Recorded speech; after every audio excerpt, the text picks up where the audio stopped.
Deadly riots over the government's plan to avoid defaulting on its loans. Is that the unemployment keeps rising, and it has to keep rising just because we have an excess supply of goods, which is this is all borrowed money that our and that debt is owned by banks in other countries. It's been over lots of M-O-N-E-Y, in the form of a convenient personal loan. A filter cigarette that delivers the taste, and 45 malt liquor. Are you hot? Quite some time ago, by a second, America is sponsoring I first learned it from my grandmother. Now, my grandmother was a wonderful person. She taught me how to play the game Monopoly. She understood that the name of the game is to acquire.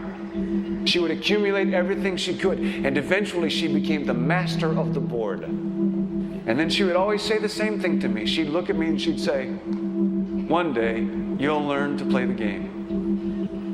One summer, I played Monopoly almost every day, all day long. And that summer, I learned to play the game. I came to understand the only way to win is to make a total commitment to acquisition. I came to understand that money and possessions, that's the way that you keep score. And by the end of that summer, I was more ruthless than my grandmother. I was ready to bend the rules if I had to win that game. And I sat down with her to play that fall. I took everything she had. I watched her give her last dollar and quit in utter defeat. And then she had one more thing to teach me. Then she said, "Now it all goes back in the box." All those houses and hotels, all the railroads and utility companies, all that property and all that wonderful money. Now it all goes back in the box. None of it was really yours. You got all heated up about it for a while. But it was around a long time before you sat down at the board. And it will be here after you're gone. Players come and players go. Houses and cars, titles and clothes, even your body. Because the fact is that everything I clutch and consume and hoard is going to go back in the box, and I'm going to lose it all. You have to ask yourself, when you finally get the ultimate promotion, when you've made the ultimate purchase, when you buy the ultimate home, when you have stored up financial security and climbed the ladder of success to the highest rung you can possibly climb it, and the thrill wears off, and it will wear off,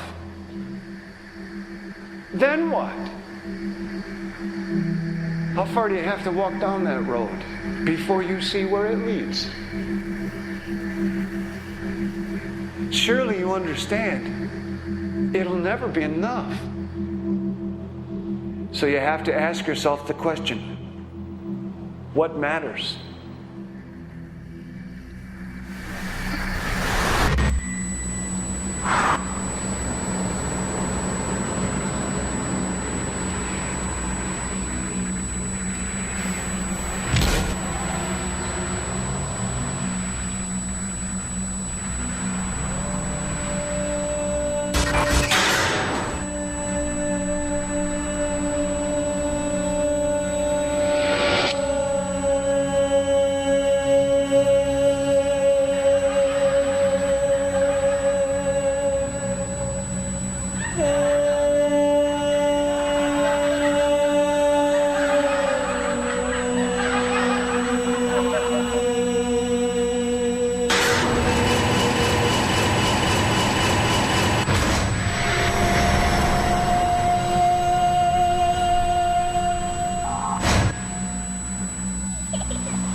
When I was a young man growing up in New York City, I refused to pledge allegiance to the flag. Of course, I was sent to the principal's office, and he asked me, "Why don't you want to pledge allegiance? Everybody does." I said, "Everybody once believed the earth was flat, but that doesn't make it so." I explained that America owed everything it has to other cultures and other nations, and that I would rather pledge allegiance to the earth and everyone on it. Needless to say, it wasn't long before I left school entirely, and I set up a lab in my bedroom. There I began to learn about science and nature. I realized then that the universe is governed by laws, and that the human being, along with society itself, was not exempt from these laws. Then came the crash of 1929, which began what we now call the Great Depression. I found it difficult to understand why millions were out of work, homeless, starving, while all the factories were sitting there. The resources were unchanged. It was then that I realized that the rules of the economic game were inherently invalid. Shortly after came World War II, where various nations took turns systematically destroying each other. I later calculated that all the destruction and wasted resources spent on that war could have easily provided for every human need on the planet. Since that time, I have watched humanity set the stage for its own extinction. I have watched as the precious finite resources are perpetually wasted and destroyed in the name of profit and free markets. I have watched the social values of society be reduced into a base artificiality of materialism and mindless consumption. And I have watched as the monetary powers control the political structure of supposedly free societies. I'm 94 years old now, and I'm afraid my disposition is the same as it was 75 years ago. This shit's got to go.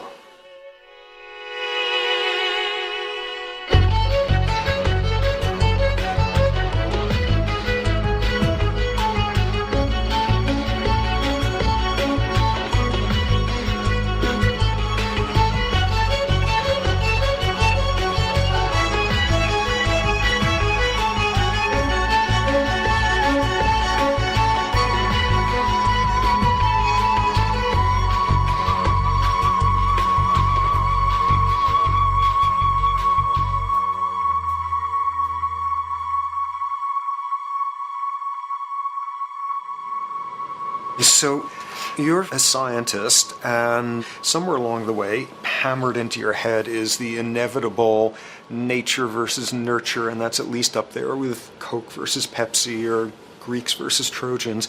So nature versus nurture, this by now utterly oversimplifying view of where influences on how a cell deals with an energy crisis, up to what makes us who we are on the most individualistic levels of personality. And what you've got is this complete false dichotomy built around nature as deterministic. At the very bottom of all the causality of life is DNA and the code of codes and the Holy Grail, and everything is driven by it. And at the other end, a much more social science perspective, which is we are social organisms, and biology is for slime molds. Humans are free of biology, and obviously both views are nonsense. What you see instead is it is virtually impossible to understand how biology works outside the context of environment. One of the most crazy-making yet widespread and potentially dangerous notions is, oh, that behavior is genetic. Now, what does that mean? It means all sorts of subtle stuff if you sort of know modern biology, but for most people out there, what it winds up meaning is a deterministic view of life, one rooted in biology and genetics. Genes equal things that can't be changed. Genes equal things that are inevitable and that you might as well not waste resources trying to fix, might as well not put societal energies into trying to improve because it's inevitable, it's unchangeable. And that is sheer nonsense.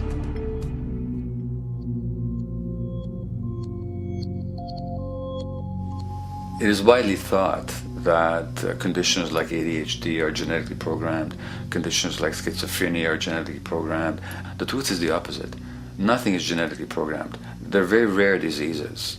I mean, a small handful, extremely sparsely represented in the population, that are truly genetically determined. Most complex conditions might have a predisposition that is a genetic component, but a predisposition is not the same as a predetermination. The whole search for the source of diseases in the genome was doomed to failure before anybody even thought of it, because most diseases are not genetically predetermined. Heart disease, cancer, strokes, rheumatoid conditions, autoimmune conditions in general, mental health conditions, addictions, these are none of them genetically determined. Breast cancer, for example, out of 100 women with breast cancer, only 7 will carry the breast cancer genes. 93 do not. And out of 100 women who do have the genes, not all of them will get cancer.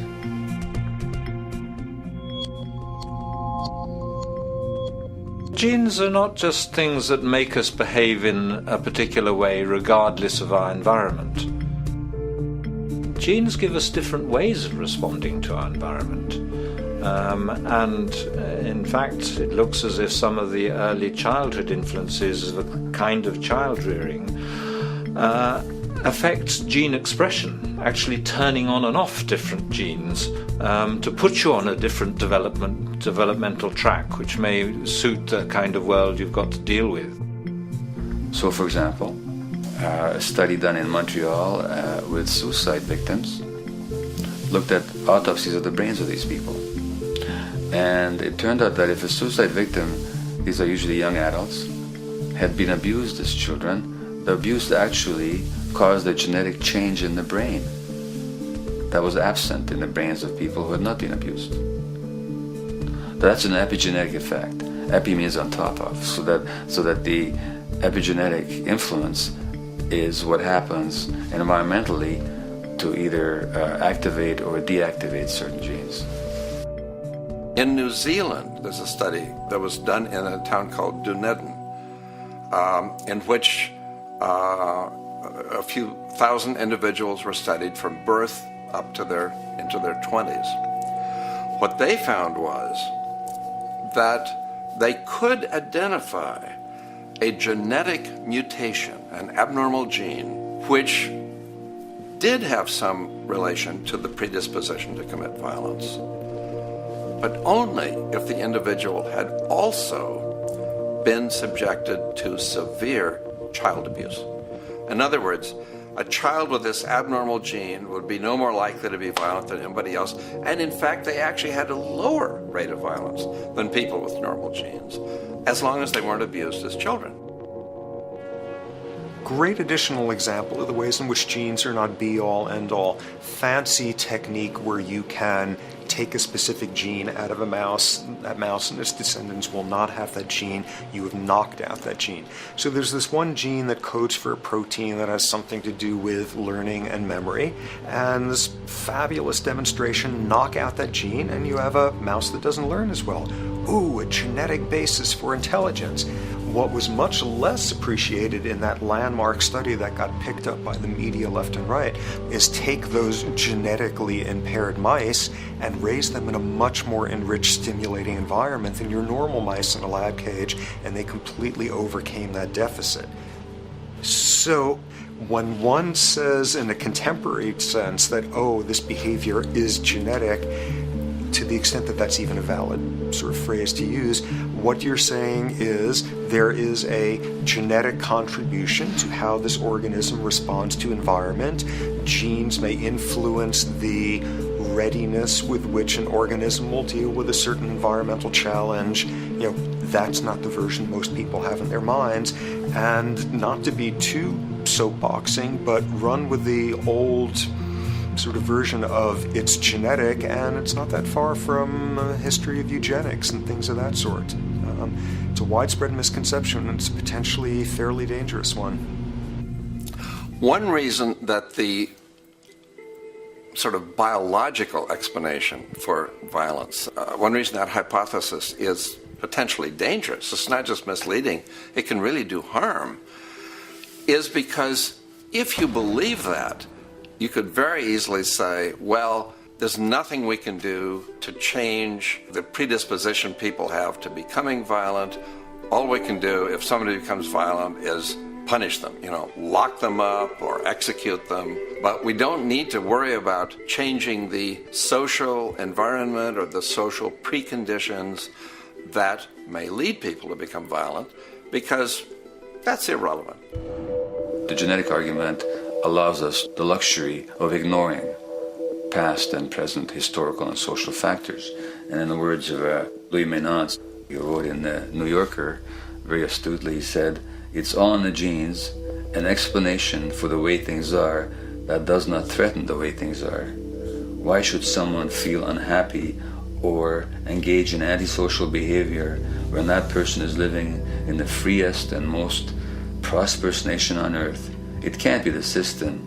There must be a flaw in the wiring somewhere," which is a good way of putting it. So the genetic argument is simply a cop-out, which allows us to ignore the social and economic and political factors that in fact underlie many troublesome behaviors.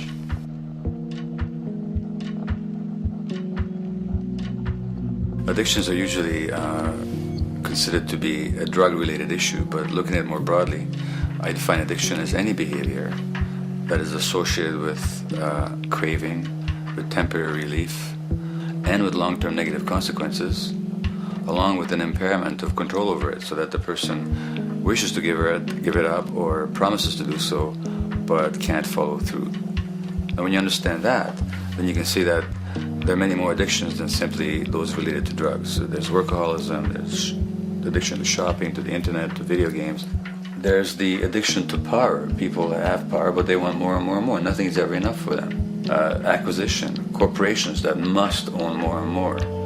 The addiction to oil, or at least to the wealth and to the products made accessible to us by oil. Look at the negative consequences on the environment. We're destroying the very earth that we inhabit for the sake of that addiction. Now, these addictions are far more devastating in their social consequences than the cocaine or heroin habits of my downtown Eastside patients. Yet they're rewarded and considered to be respectable. The tobacco company executive that shows a higher profit will get a much bigger reward.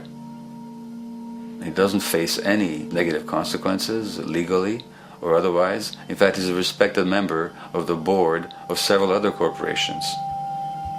But tobacco smoke-related diseases kill 5.5 million people around the world every year. In the United States, they kill 400,000 people a year. And these people are addicted to what? To profit. To such a degree are they addicted that they're actually in denial about the impact of their activities, which is typical for addicts, is denial. And that's a respectable one. It's respectable to be addicted to profit no matter what the cost. So what is acceptable and what is respectable is a highly arbitrary phenomenon in our society. And it seems like the greater the harm, the more respectable the addiction.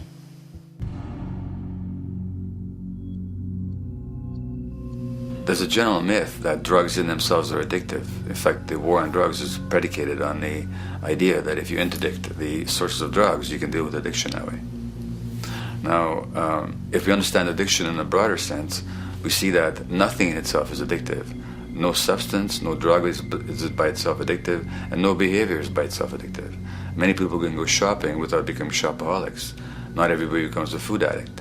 Not everyone who drinks a glass of wine becomes an alcoholic. So the real issue is what makes people susceptible, because it's the combination of a susceptible individual and to potentially addictive substance or behavior that actually then makes for full flowering of addiction. In short, it's not the drug that's addictive, it's the question of the susceptibility of the individual to being addicted to a particular substance or behavior.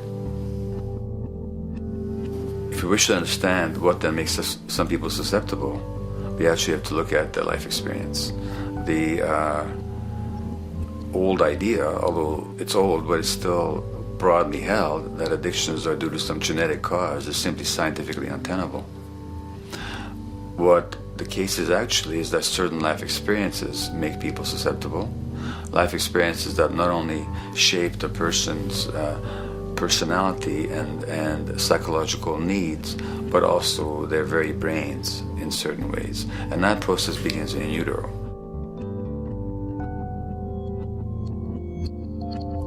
It's been shown, for example, that if you stress mothers during pregnancy, their children are more likely to have traits that predispose them to addictions. And that's because development is shaped by the psychological and social environment.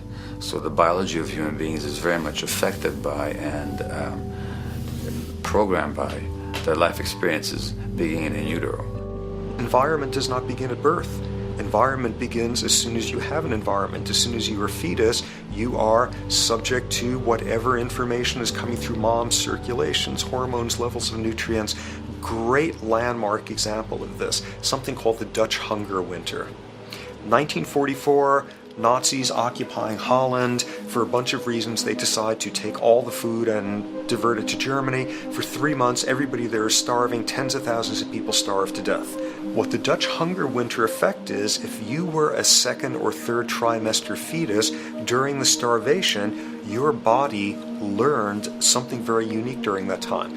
As it turns out, second, third trimester, something that your body is going about trying to learn about the environment is, well, how menacing of a place is it out there? How plentiful? How much nutrients am I getting by way of mom's circulation? Be a fetus who is starving during that time, and your body programs forever after to be really, really, really stingy with your sugar and fat, and what you do is you store every bit of it. Be a Dutch hunger winter fetus, and half a century later, everything else being equal, you are more likely to have high blood pressure, obesity, or metabolic syndrome. That is environment coming in a very unexpected place. You can stress animals in a laboratory when they're pregnant, and their offspring will be more likely to use cocaine and alcohol as adults.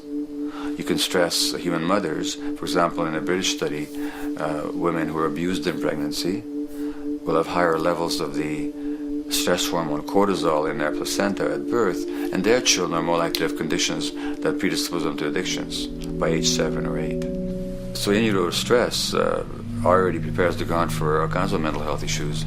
Israeli study done prior on children born to mothers who were pregnant prior to the onset of the 1967 war. These women, of course, are very stressed, and their offspring have a higher incidence of schizophrenia than the average cohort. So there's plenty of evidence now that prenatal effects have a huge impact on the developing human being.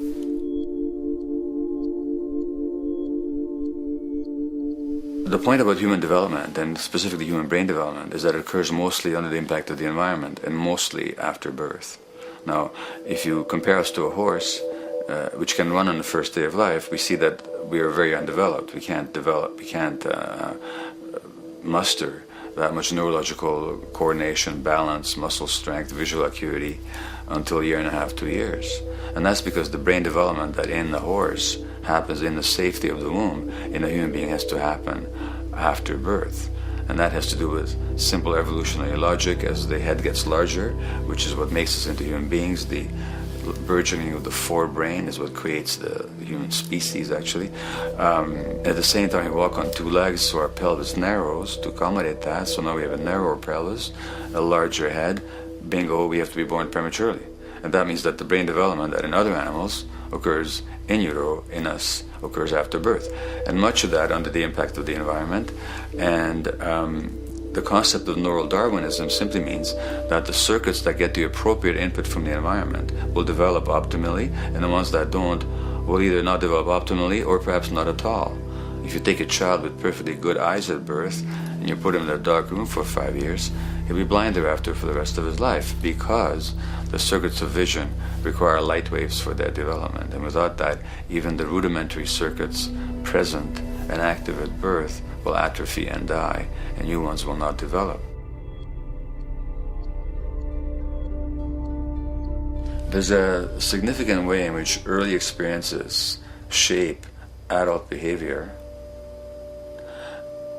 and even and especially early experiences for which there's no recall memory. It turns out that there are two kinds of memory.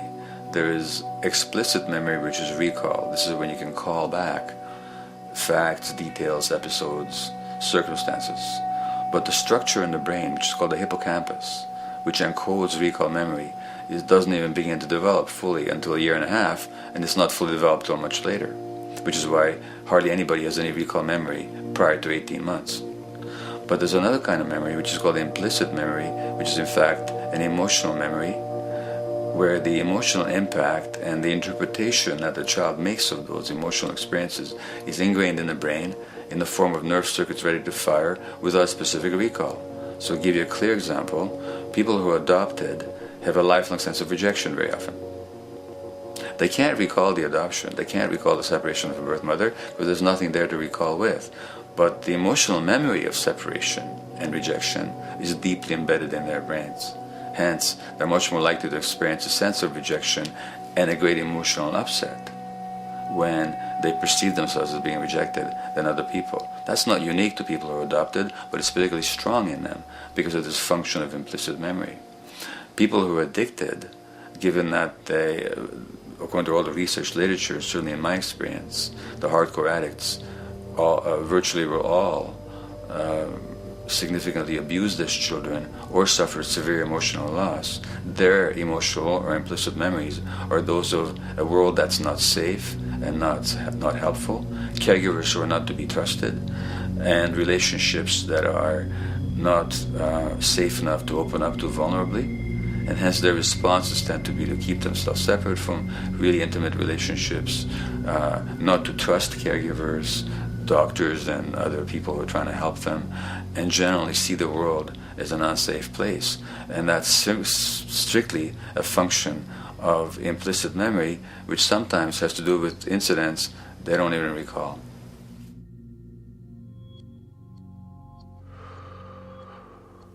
Infants who are born premature are often in incubators and various types of gadgetry and machinery for weeks and perhaps months.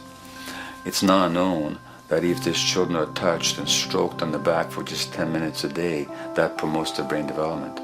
So human touch is essential for development. And in fact, infants who are never picked up will actually die. That's how much of a fundamental need being held is to human beings. In our society, there's an unfortunate tendency to tell parents not to pick up their kids, not to hold them, not to pick up babies who are crying for fear of spoiling them, or to encourage them to sleep through the night. You don't pick them up, which is just the opposite of what the child needs. And these children might go back to sleep because they give up and their brains just shut down as a way of defending against the vulnerability of being abandoned really by their parents. But their implicit memories will be that of a world that doesn't give a damn. A lot of these differences are structured very early in life. In a way, if you like, the parental experience of adversity, how tough life is or how easy it is passed on to children, whether through maternal depression or parents being bad-tempered with their kids because they've had a hard day or just being too tired at the end of the day. And these have very powerful effects, programming children's development, which we know a lot about now. But that's early sensitivity isn't just an evolutionary mistake. It exists again in many different species. Even seedlings, there's an early adaptive process to the kind of environment they're growing up in. But for humans, the adaptation is to the quality of social relations. And so early life, how nurturing or how much conflict, how much attention you get, is a taster of the kind of world you may be growing up in. Are you growing up in a world where you have to fight for what you can get, watch your back, fend for yourself, learn not to trust others? Or are you growing up in a society where you depend on reciprocity, mutuality, cooperation, where empathy is important, where your security depends on good relations with other people?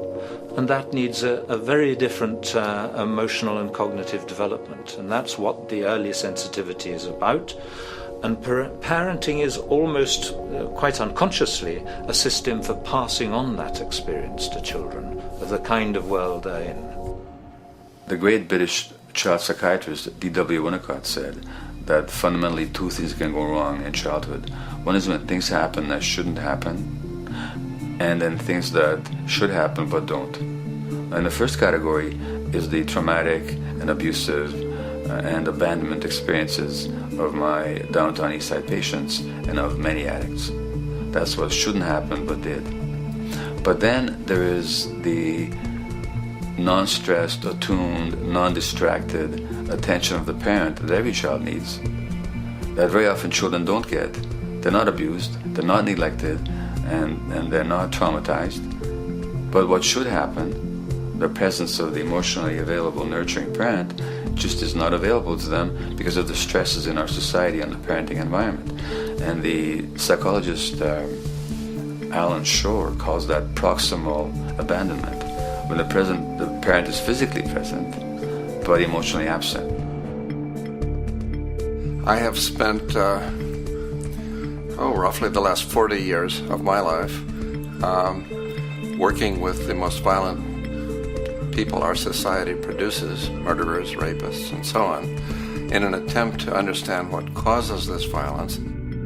I discovered that the most violent of the criminals in our prisons had themselves been victims of a degree of child abuse that was beyond the scale of what I ever thought of applying the term child abuse to. I had no idea of the depth of the depravity with which children in our society are all too often treated.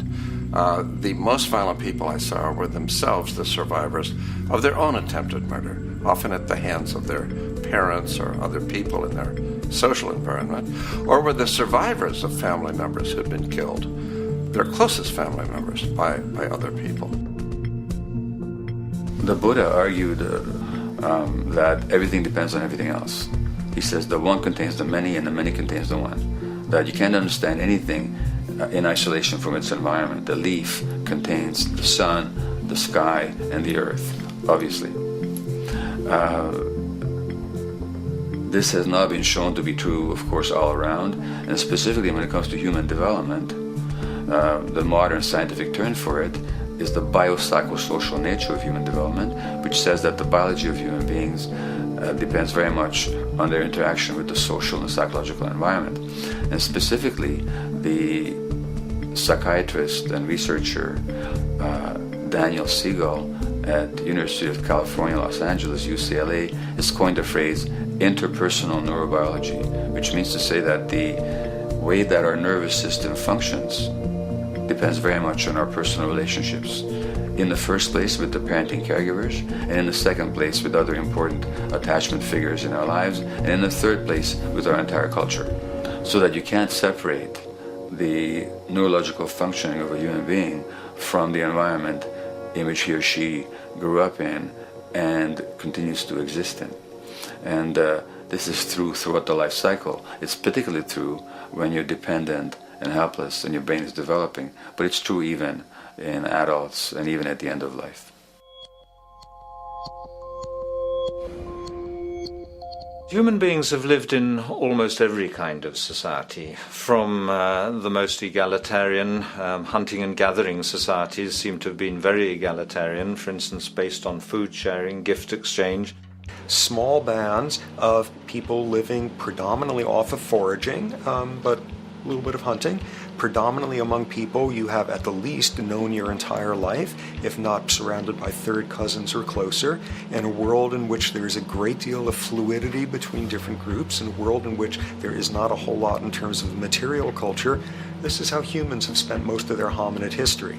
And no surprise, that makes for a very different world. One of the things you get as a result of that is far less violence. Organized group violence is not something that occurred at that time of human history, and that seems quite clear.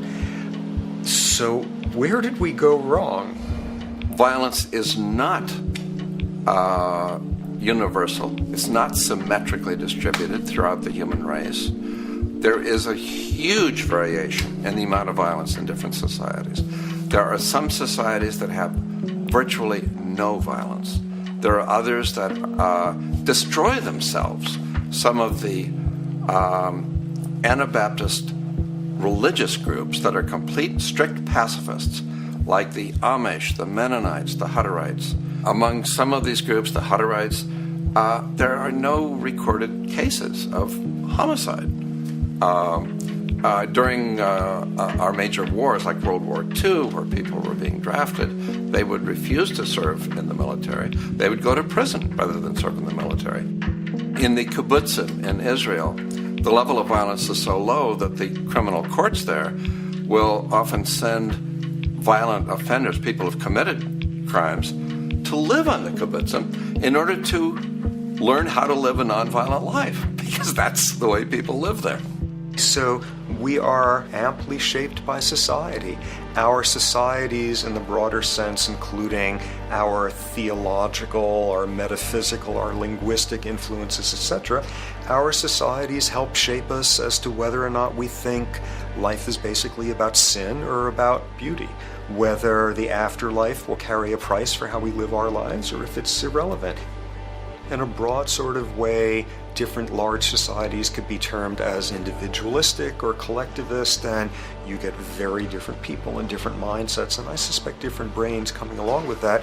We in America are in one of the most individualistic of societies, and capitalism being a system that allows you to go higher and higher up a potential pyramid, and the deal is it comes with fewer and fewer safety nets.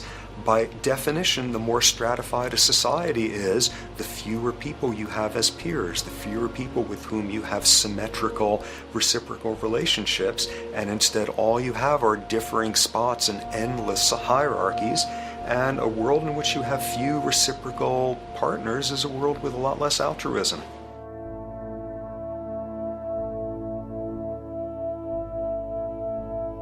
Alright, so this brings us to a total impossible juncture, which is to try to make sense in perspective of science as to what the nature is of human nature. You know, on a certain level, the nature of our nature is not to be particularly constrained by our nature. We come up with more social variability than any species out there, more systems of belief, of styles of family structures, of ways of raising children. The capacity for variety that we have is extraordinary. In a society which is predicated on competition and really very often the ruthless exploitation of one human being by another, the profiteering of other people's problems, and very often the creation of problems for the purpose of profiteering, the ruling ideology will very often justify that behavior by appeals to some fundamental and unalterable human nature. So the myth in our society is that people are competitive by nature, and that they're individualistic, and that they're selfish. The real reality is quite the opposite. We have certain human needs. The only way that you can talk about human nature concretely is by recognizing that there's certain human needs. We have a human need for companionship and for close contact, to be loved, to be attached to be accepted, to be seen, to be received for who we are. If those needs are met, we develop into people who are compassionate and cooperative and who have empathy for other people. So the opposite that we often see in our society is in fact the distortion of human nature, precisely because so few people have their needs met. So yes, you can talk about a human nature, but only in the sense of basic human needs that are instinctively evoked, or I should say certain human needs that lead to certain traits if they are met, and a different set of traits if they're denied. So, when we recognize the fact that the human organism, which has a great deal of adaptive flexibility, allowing us to survive in many different conditions, is also rigidly programmed for certain environmental requirements or human needs, a social imperative begins to emerge. Just as our bodies require physical nutrients, the human brain demands positive forms of environmental stimulus at all stages of development, while also needing to be protected from other negative forms of stimulus. And if things that should happen do not, or if things that shouldn't happen do, it is now apparent that the door can be opened for not only a cascade of mental and physical diseases, but many detrimental human behaviors as well. So as we turn our perspective now outward and take account for the state of affairs today, we must ask the question, is the condition we have created in the modern world actually supporting our health? Is the bedrock of our socioeconomic system acting as a positive force for human and social development and progress? Or is the foundational gravitation of our society actually going against the core evolutionary requirements needed to create and maintain our personal and social well-being?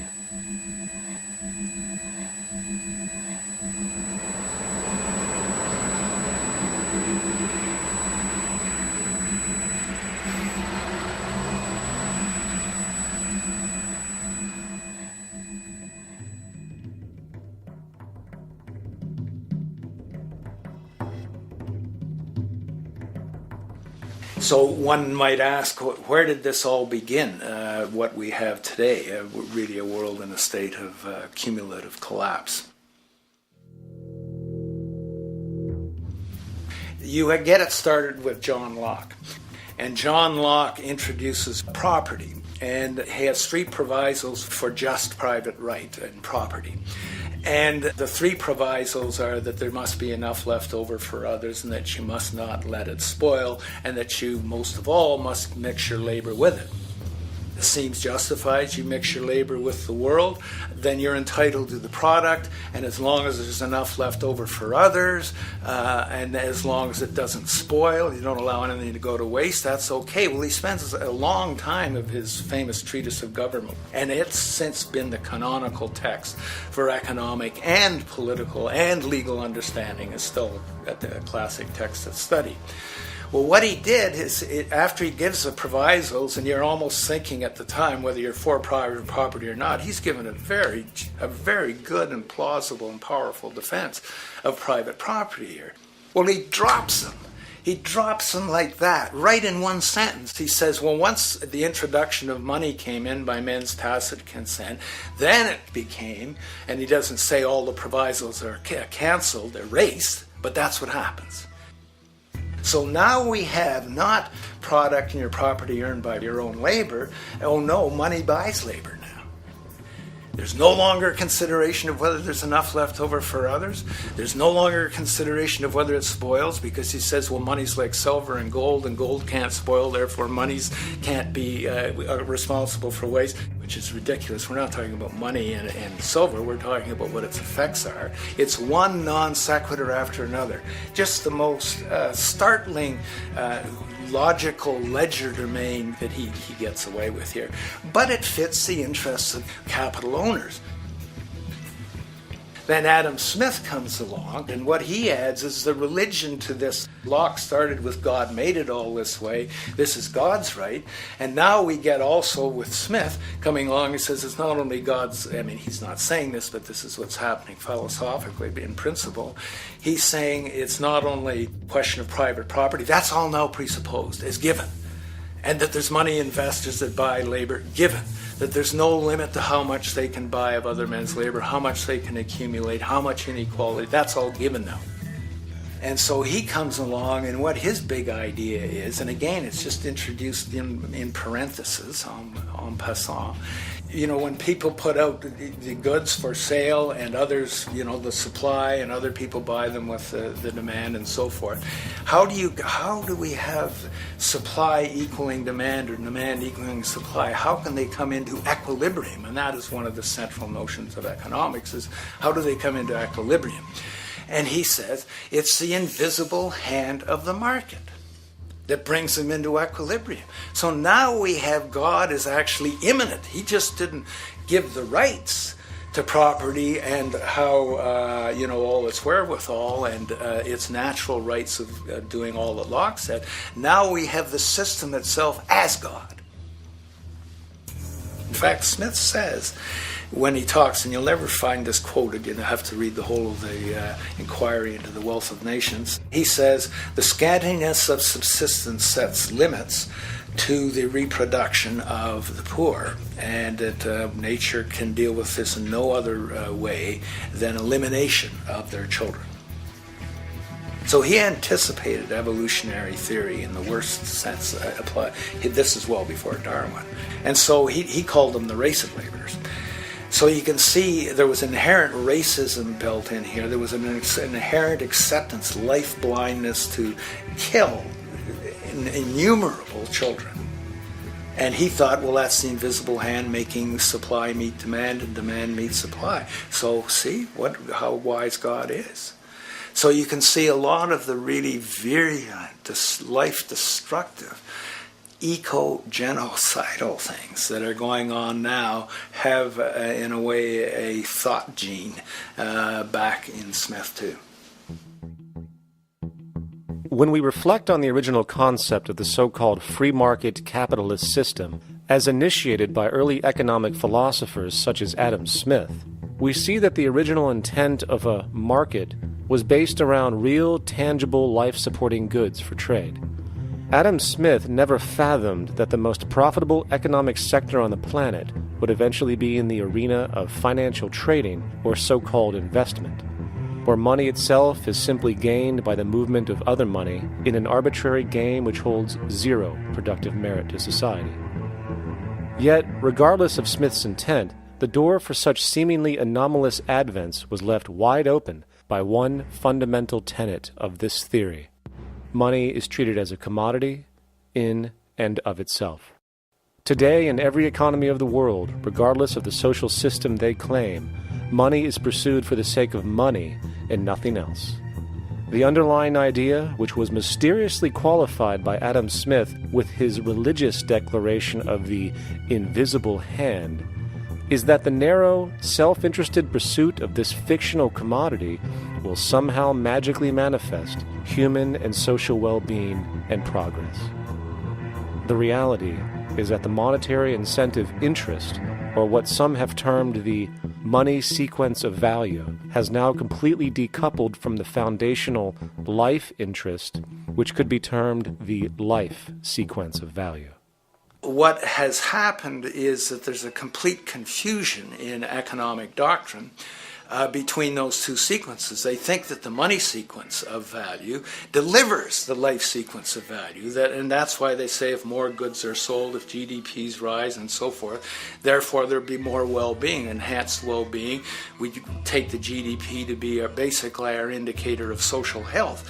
Well, there you see the confusion. It's talking about money sequences of value, that is all the receipts, all the revenues that are derived from selling goods, and they're confusing that with life reproduction, so that you have built right into this thing from the beginning is a complete conflation of the money and life sequences of value. So we're dealing with a kind of structured delusion that becomes more and more deadly as the money sequence decouples from producing anything at all. So it's a system disorder, and the system disorder seems to be fatal.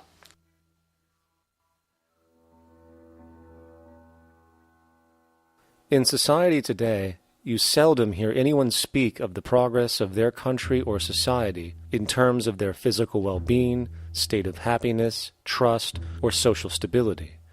Rather, the measures are presented to us through economic abstractions. We have the gross domestic product, the consumer price index, the value of the stock market, rates of inflation, and so on. But does this tell us anything of real value as to the quality of people's lives? No, all these measures have to do with the money sequence itself and nothing more. For example, the gross domestic product of a country is a measure of the value of goods and services sold. This measure is claimed to correlate to the standard of living of a country's people. In the United States, healthcare accounted for over 17% of GDP in 2009, amounting to over $2.5 trillion spent, hence creating a positive effect on this economic measure. And based on this logic, it would be even better for the U.S. economy if healthcare services increased more so, perhaps to $3 trillion or $5 trillion, since that would create more growth, more jobs, and hence boasted by economists as a rise in their country's standard of living. But wait a minute, what do healthcare services actually represent? Well, sick and dying people. That's right, the more unhealthy people there are in America, the better the economy. Now, that is not an exaggeration or a cynical perspective. In fact, if we step back far enough, you will realize that the GDP not only doesn't reflect real public or social health on any tangible level, it is, in fact, mostly a measure of industrial inefficiency and social degradation. And the more you see it rise, the worse things are becoming with respect to personal, social, and environmental integrity. You have to create problems to create profit. There is no profit under the current paradigm in saving lives, putting balance on this planet, having justice and peace or anything else. There's just no profit there. There's an old saying, pass a law, create a business. Whether you're creating a business for a lawyer or whatever. So, crime does create business, just like destruction creates business in Haiti. We have now roughly 2 million people incarcerated in this country, and of those, many of them are in prisons run by private corporations, Corrections Corporation of America, Wackenhut, who trade their stock on Wall Street based upon how many people are in jail. Now, that's sickness, but that is a reflection of what this economic paradigm calls for. So what exactly does this economic paradigm call for? What is it that keeps our economic system going? Consumption. Or more accurately, cyclical consumption. When we break down the foundation of classic market economics, we are left with a pattern of monetary exchange that simply cannot be allowed to stop or even substantially slowed, if the society as we know it is to remain operational. There are three main actors on the economic stage: the employee, the employer, and the consumer. The employee sells labor to the employer for income. The employer sells its production services and hence goods to the consumer for income. And the consumer, of course, is simply another role of the employer and employee, spending back into the system to enable the cyclical consumption to continue. In other words, the global market system is based on the assumption that there will always be enough product demand in society to move enough money around at a rate which can keep the consumption process going. And the faster the rate of consumption, the more so-called economic growth is assumed, and so the machine goes. But hold on.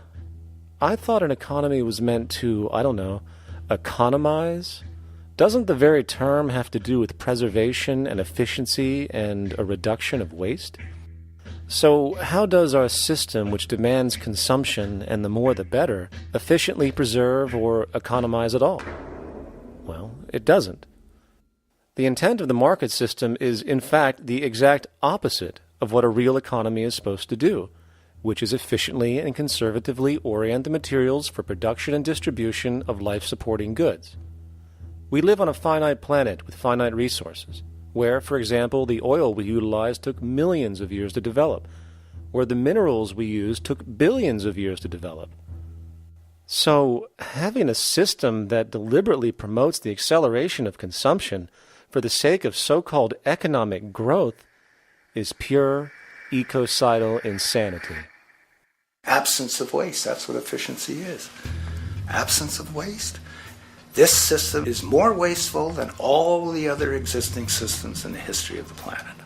Every level of life organization and life system is in a state of crisis and challenge and decay or collapse. No peer-reviewed journal in the last 30 years will tell you anything different. That is that every life system is in decline, as well as social programs, as well as our water access. Try to name any means of life that isn't threatened and in danger. You can't. There really isn't one, and that's very, very despairing. But we haven't even figured out the causal mechanism. We don't want to face the causal mechanism. We just want to go on, that's what insanity is, where you keep doing the same thing over and over again, though it clearly doesn't work. So you're really dealing with not an economic system, but I would go so far as to say an anti-economic system. There's an old saying that the competitive market model seeks to create the best possible goods at the lowest possible prices. This statement is essentially the incentive concept, which justifies market competition based on the assumption that the result is the production of higher quality goods.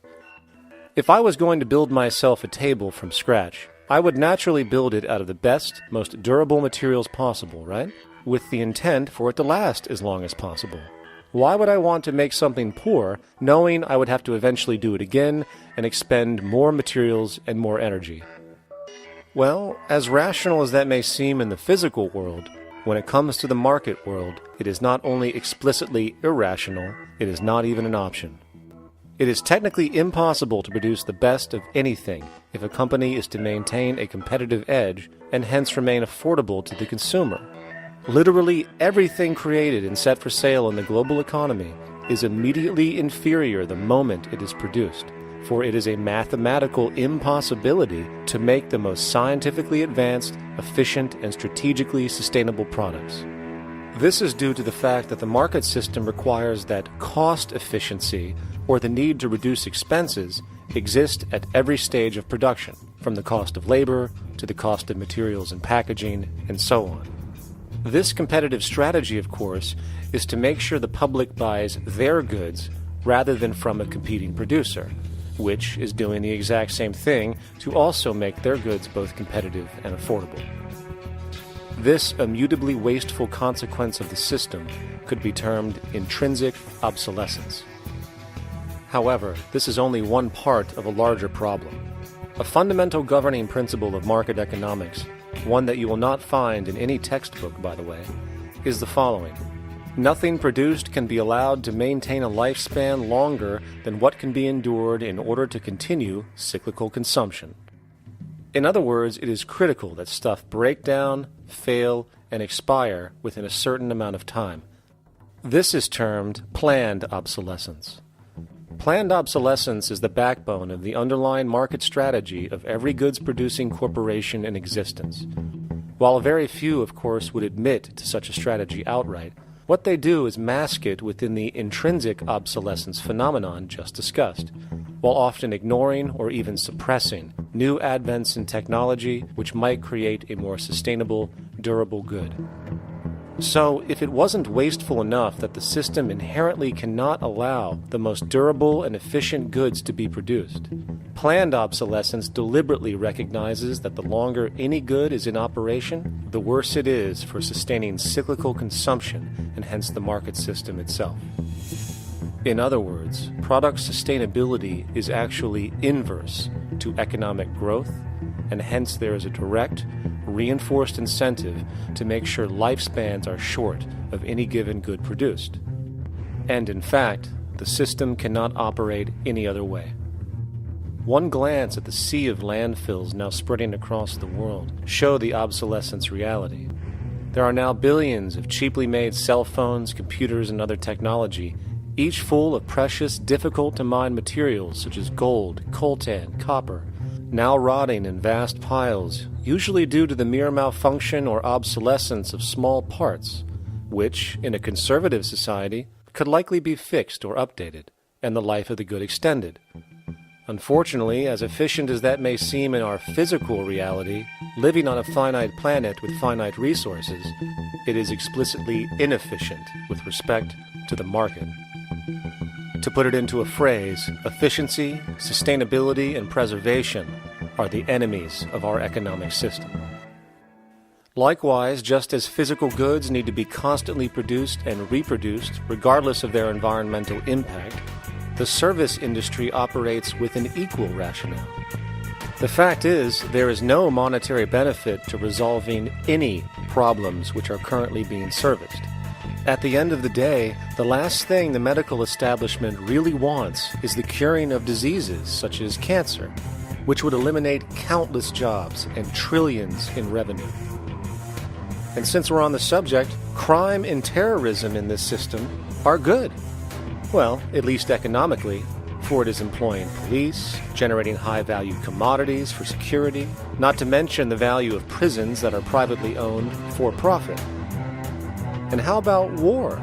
The war industry in America is a huge driver of GDP, one of the most profitable industries, producing weapons of death and destruction.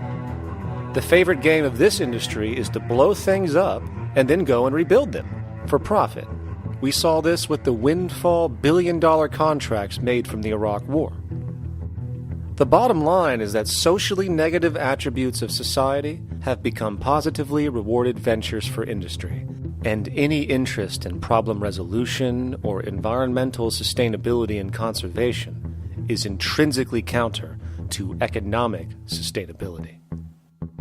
And this is why, every time you see the GDP rise in any country, you are witnessing an increase in necessity, whether real or contrived. And by definition, a necessity is rooted in inefficiency. Hence, increased necessity means increased inefficiency. The American dream is based on rampant consumerism. It is based upon the fact that mainstream media, and especially commercial advertising, all corporations who need this infinite growth have convinced us or brainwashed most people in America, and hence the world, that we have to have X number of material possessions and the possibility of gaining infinitely more material possessions in order to be happy. That's just not true. So why do people continue to buy in this way, which is ultimately eco-genocidal in its systemic effects, cumulatively? And it just is classical operant conditioning. You simply put inputs of conditioning into the organism, and you have outputs of desired behaviors or goals or objectives. And it has all the resources of technology. And they boast about how they get into the minds of infants. What they hear is already making them conditioned to the brand. Then you see, well, that's how people have been such fools. In a way, they've been taught to be fools. It's a value system disorder. You know, if there is any testament to the plasticity of the human mind, if there is any proof to how malleable human thought is and how easily conditioned and guided people can become based on the nature of their environmental stimulus and what it reinforces, the world of commercial advertising is the proof. You have to stand in awe at the level of brainwashing where these programmed robots known as consumers wander the landscape only to walk into a store and spend, say, $4,000 on a handbag that likely costs $10 to make in a sweatshop overseas, only for the brand status it supposedly represents in the culture. Or perhaps the ancient communal traditions which increase trust and cohesiveness in society, which have now been hijacked by acquisitive, materialistic values, where now annually we exchange useless crap a few times a year. And we might wonder why so many today have a compulsion to shopping and acquisition, when it is clear that they have been conditioned from childhood to expect material goods as a sign of their status with friends and family. The fact is, the foundation of any society are the values that support its operation, and our society, as it exists, can only operate if our values support the conspicuous consumption it requires to continue the market system. 75 years ago, consumption in America and much of the First World was half of what we see today per person. Today's new consumer culture has been manufactured and imposed due to the very real need for higher and higher levels of consumption. And this is why most corporations now spend more money on advertising than the actual process of product creation itself. They work diligently to create a false need for you to fill, and it happens to work. Economists are in fact not economists at all. They're propagandists of money value. And you'll find that all their models basically get down to token exchanges that are to the profit of one side or both sides or whatever, but they're completely disconnected from the actually existing world of reproduction. In Ohio, an old man failed to pay his electric bill. You may be familiar with the case. And the electric company turned off the electricity and he died. The reason they turned it off was because it wouldn't have been profitable for them to keep it on because he didn't pay his bill. Do you believe that was right? The responsibility really lies not on the electric company for turning it off, but on those of this man's neighbors and friends and associates who are not charitable enough to enable him as an individual to meet the electric bill. Did I hear that right? Did he just say the death of a man caused by not having money was the responsibility of other people, or in effect, charity? Well then, I guess we're going to need a whole lot of infomercials, little miserable coin slot donations for bodega counters, and a bunch of pickle jars for the billion people now starving to death on this planet because of the very system Milton Friedman promotes. Whether you are dealing with the philosophies of Milton Friedman, F.A. Hayek, John Maynard Keynes, Ludwig von Mises, or any other major market economist, the basis of rationale rarely leaves the money sequence. It is like a religion. Consumption analysis, stabilization policies, deficit spending, aggregate demand. It exists as a never-ending, self-referring, self-rationalizing circle of discourse where universal human need, natural resources, or any form of physical life-supporting efficiency is ruled out by default and replaced by the singular notion that humans seeking advantage over each other for money alone, motivated by their own narrow self-interest, will magically create a sustainable, healthy, balanced society. There is no life coordinate in this whole theory, this whole doctrine. What are they doing? What are they doing? What they're doing is tracking money sequences. That's all it is tracking money sequences, presupposing everything that matters. One, that there's no life coordinates. Wow, no life coordinates. Two, that all the agents are self-maximizing preference seekers. That is, they think of nothing other than themselves and what they can get most for themselves. That's the notion, that's the ruling notion of rationality. Self-maximizing choice. And the only thing that they're interested in self-maximizing is money or commodities. Well, where does social relations come in? It doesn't, except in the exchange to self-maximize. Where do our natural resources come in? They don't, except to exploit. Where does the family come in as being able to survive? It doesn't. They have to have money in order to purchase any good. Well, shouldn't an economy deal somewhere with human need? Isn't that what the fundamental issue is, to satisfy human needs? Oh, need isn't even in your lexicon. You dissolve it into wants. And what is a want? That means money demand that wants to buy. Well, if it's money demand that wants to buy, it's got nothing to do with need, because it may be the person has no money demand and desperately needs, say, water supply. Or it may be money demand wants a gold toilet seat. Well, where does it all go? To the gold toilet seat. And you call this economics? Like, it's really, when one thinks of it, it's got to be the most bizarre delusion in the history of human thought. Now, so far we have focused on the market system, but this system is actually only one half of the global economic paradigm. The other half is the monetary system. While the market system deals with the interaction of people gaming for profit across the spectrum of labor, production, and distribution, the monetary system is an underlying set of policies set by financial institutions which create conditions for the market system, among other things. It includes terms we often hear, such as interest rates, loans, debt, the money supply, inflation, etc. And while you might want to pull your hair out listening to the gibberish coming from the monetary economists, modest preemptive actions can obviate the need of more drastic actions at a later date. The nature and effect of this system is actually quite simple. Our economy has, or the global economy has, three basic things that govern it. One is fractional reserve banking, banks printing money out of nothing. It's also based upon compound interest. When you borrow money, you have to pay back more than you borrowed, which means that you, in effect, create money out of thin air, again, which has to be serviced by creating still more money. We live in an infinite growth paradigm. The economic paradigm we live in now is a Ponzi scheme. It's nothing grows forever. It's not possible. As a great psychologist James Hillman wrote, the only thing that grows in a human body after a certain age is cancer. It's not just the amount of money that has to keep growing, it's the amount of consumers. Consumers to borrow money at interest to generate more money, and obviously that's not possible on a finite planet.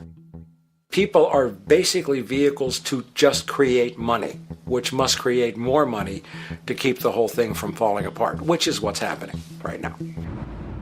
There are really only two things anyone needs to know about the monetary system. 1. All money is created out of debt. Money is monetized debt, whether it materialized from treasury bonds, home loan contracts, or credit cards. In other words, if all outstanding debt was to be repaid right now, there would not be $1 in circulation. And 2, interest is charged on virtually all loans made, and the money needed to pay back this interest does not exist in the money supply outright. Only the principal is created by the loans, and the principal is the money supply. So, if all this debt was to be repaid right now, not only would there not be $1 left in circulation, there would also be a gigantic amount of money owed that is literally impossible to pay back, for it does not exist. The consequence of all of this is that two things are inevitable: inflation and bankruptcy. As far as inflation, this can be seen as an historical trend in virtually every country today, and easily tied to its cause, which is the perpetual increase of the money supply, which is required to cover the interest charges and keep the system going. As far as bankruptcy, it comes in the form of debt collapse. This collapse will inevitably occur with a person, a business, or a country, and typically happens when the interest payments are no longer possible to make. But there is a bright side to all of this. Well, at least in terms of the market system, because debt creates pressure. Debt creates wage slaves. A person in debt is much more likely to take a low wage than a person who isn't, hence becoming a cheap commodity. So it's great for the corporations to have a pool of people that have no financial mobility. But hey, that same train of thought also goes for entire countries. The World Bank and the International Monetary Fund, which mostly serve as proxies for transnational corporate interests, give gigantic loans to troubled countries at very high interest rates.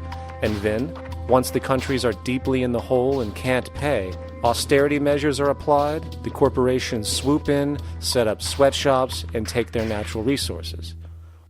Now that's market efficiency. But wait, there's more. You see, there's this unique hybrid of the monetary and market system called the stock market, which rather than, actually produce anything real, they just buy and sell money itself. And when it comes to debt, you know what they do? That's right, they trade it. They actually buy and sell debt for profit, from credit default swaps and collateralized debt obligations for consumer debt, to complex derivative schemes used to mask the debt of entire countries, such as the collusion of investment bank Goldman Sachs in Greece, which nearly collapsed the entire European economy. So when it comes to the stock market and Wall Street, we have an entirely new level of insanity born out of the money sequence of value. All you need to know about markets was written in an editorial in the Wall Street Journal a couple of years ago. It was called Lessons of the Brain-Damaged Investor.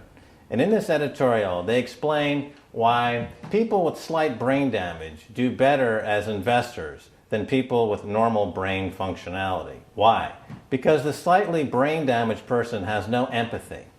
And that's the key. If you don't have any empathy, you do well as an investor. And so Wall Street breeds people who have no empathy, to go in there and to make decisions and make trades that they have no compunction about and no thought whatsoever as to what they're doing might affect their fellow human being. So they breed these robots, these people who have no souls. And since they don't even want to pay these people anymore, they're now breeding robots, real algorithmic traders. Goldman Sachs and the high-frequency trading scandal. They put a computer next to the exchange, the New York Stock Exchange. This computer, this co-located computer, as they call it, it front-runs all the trades on the exchange, and it hits the exchange with volumes of orders in ways that scalp pennies and nickels away from the exchange. It's like they're siphoning money all day long. They went one quarter last year, 30 or 60 straight days without a single down day and made millions of dollars every single day. Is that because, well, that's statistically impossible? When I worked on Wall Street, the way it works is everyone kicks upstairs the bribes. The brokers bribe to the office manager bribes to the regional sales manager bribes to the national sales manager. It's a common understanding. At Christmas, who gets the biggest bonus at Christmas in an average brokerage office? The compliance officer. The compliance officer sits there all day long. He's supposed to be making sure you don't violate any of the margin rules and you're complying with the law. Of course, yeah, to the extent that you can bribe the compliance officer, yeah, that's right, you are complying with the law. So how does fraud has become the system? It's no longer a byproduct. It is the system. You know, it's like that old Woody Allen joke. He says, "Doctor, my brother thinks he's a chicken." And the doctor says, "Take a pill, and that should cure the problem." And he says, "No, doctor, you don't understand. We need the eggs."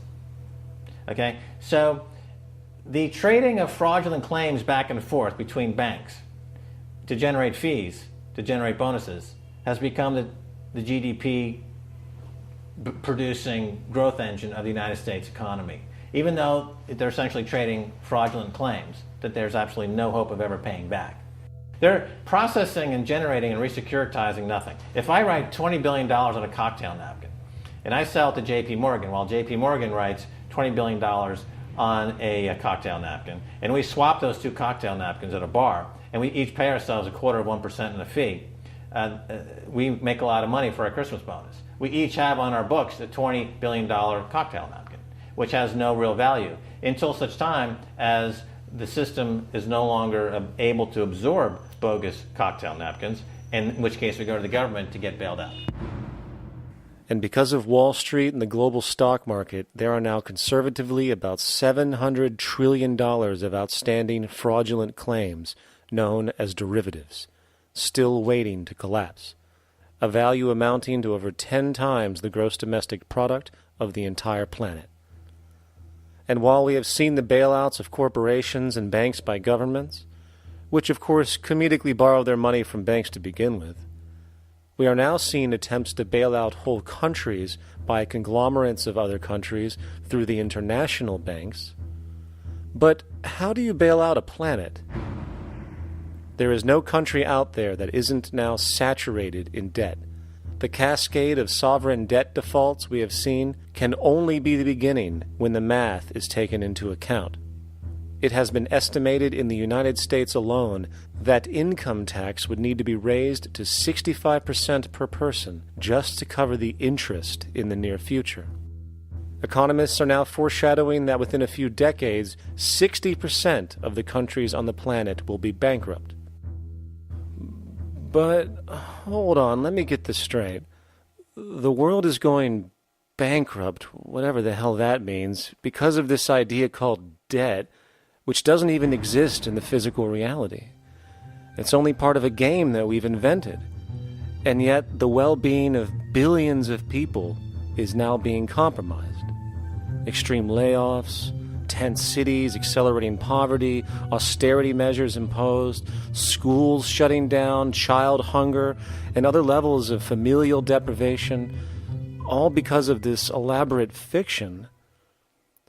What are we, fucking stupid?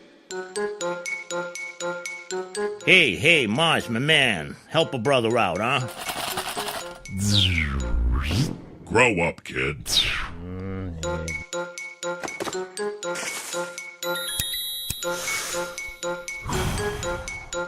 Saturn, what's up, man?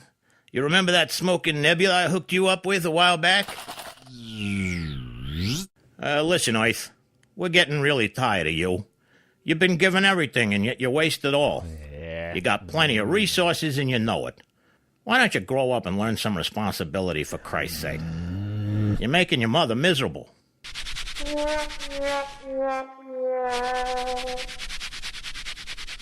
You're on your own, pal.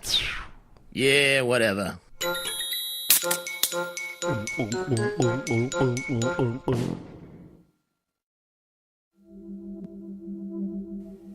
Now, all of this considered, from the waste machine known as the market system to the debt machine known as the monetary system, hence creating the monetary market paradigm which defines the global economy today, there is one consequence that runs through the entire machine: inequality. Whether it is the market system which creates a natural gravitation towards monopoly and power consolidation, while also generating pockets of wealthy industries that tower over others regardless of utility, such as the fact that top hedge fund managers on Wall Street now take home over $300 million a year for contributing literally nothing, while a scientist looking for a cure for a disease trying to help humanity might make $60,000 a year if they're lucky. Or whether it is the monetary system, which has class division built right into its structure. For example, if I have $1 million to spare and I put it into a CD at 4% interest, I will make $40,000 a year. No social contribution, no nothing. However, if I'm a lower class person and have to take loans to buy my car or home, I am paying in interest, which, in abstraction, is going to pay that millionaire with the 4% CD. This stealing from the poor to pay the rich is a foundational, built-in aspect of the monetary system, and it could be labeled structural classism. Of course, historically, social stratification has always been deemed unfair, but obviously accepted overall as now 1% of the population owns 40% of the planet's wealth. But, material fairness aside, there is something else going on underneath the surface of inequality, causing an incredible deterioration in public health as a whole. Well, I think people are often puzzled by the contrast between the material success of our societies, unprecedented levels of wealth, and the many social failings. I mean, if you look at the rates of drug abuse or violence or self-harm amongst kids or mental illness, there's clearly something going deeply wrong with our societies. What the data that I've been describing does is simply shows that intuition that people have had for hundreds of years, that inequality is divisive and socially corrosive, that intuition is truer than I think we ever imagined. There are very powerful psychological and social effects of inequality, more to do, I suppose, with feelings of superiority and inferiority, that kind of division, and maybe going with the sort of respect, disrespect, people feeling looked down on at the bottom, which, by the way, is why violence is more common in more unequal societies. It's the trigger to violence is so often people feeling looked down on and disrespected. If there is one principle I can emphasize that is the most important principle underlying the prevention of violence, it would be equality. The single most significant factor that affects the rate of violence is the degree of equality versus the degree of inequality in that society. So what one's looking at is a sort of general social dysfunction. It's not just one or two things that go wrong as inequality increases. It seems to be everything, whether we're talking about crime or health or mental illness or whatever. One of the really disturbing findings out in public health there is never ever make the mistake of being poor or being born poor. Your health pays for it in endless sorts of ways, something known as the health socioeconomic gradient. As you move down from the highest strata in society in terms of socioeconomic status, every step down, health gets worse for umpteen different diseases. life expectancy gets worse, infant mortality rate, everything you could look at. So a huge issue has been, why is it that this gradient exists?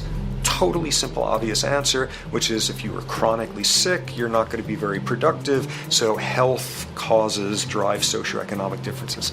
Not that in the slightest. On the very simple level that you could look at socioeconomic status of a 10-year-old, and that's going to predict something about their health decades later. So that's the direction of causality. Next one, what's it about? Oh, it's perfectly obvious. Poor people can't afford to go to the doctor. It's healthcare access. It's got nothing to do with that, because you see these same gradients in countries with universal healthcare, socialized medicine. Okay, next simple explanation. Oh, on the average, the poorer you are, the more likely you are to smoke, to drink, to all sorts of lifestyle risk factor stuff. Yeah, those contribute, but careful studies have shown that explains maybe about a third of the variability. So what's left? And what's left is having a ton to do with the stress of poverty. So the poorer you are, starting off being, the person who's $1 income behind Bill Gates, the poorer you are in this country, on the average, the worse your health is. This tells us something really important. The health connection with poverty, it's not about being poor, it's about feeling poor. Increasingly, we recognize that chronic stress is an important influence on health, but the most important sources of stress are the quality of social relations. And if there is anything that lowers the quality of social relations, it is the socioeconomic stratification of society. What science has now shown is that regardless of material wealth, the stress of simply living in a stratified society leads to a vast spectrum of public health problems. And the greater the inequality, the worse they become. Life expectancy, longer in more equal countries. Drug abuse, less in more equal countries. Mental illness, less in more equal countries. Social capital, meaning the ability of people to trust each other, naturally greater in more equal countries. Educational scores, higher in more equal countries.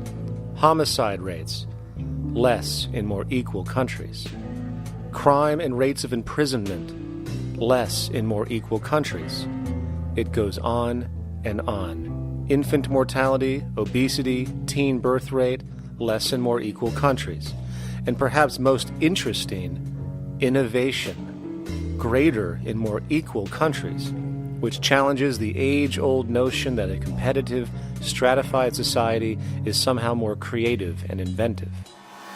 Moreover, a study done in the UK called the Whitehall Study confirmed that there is a social distribution of disease as you go from the top of the socioeconomic ladder to the bottom.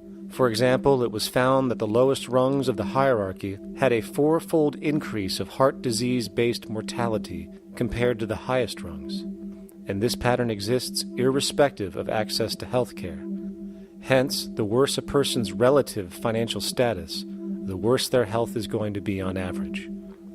This phenomenon is rooted in what could be termed psychosocial stress, and it is at the foundation of the greatest social distortions plaguing our society today. Its cause? The monetary market system. Make no mistake, the greatest destroyer of ecology, the greatest source of waste and depletion and pollution, the greatest purveyor of violence, war, crime, poverty, animal abuse, and inhumanity, the greatest generator of social and personal neuroses, mental disorders, depression, anxiety, not to mention the greatest source of social paralysis, stopping us from moving into new methodologies for personal health, global sustainability, and progress on this planet, is not some corrupt government or legislation, not some rogue corporation or banking cartel, not some flaw of human nature, and not some secret hidden cabal that controls the world. It is, in fact, the socio-economic system itself at its very foundation.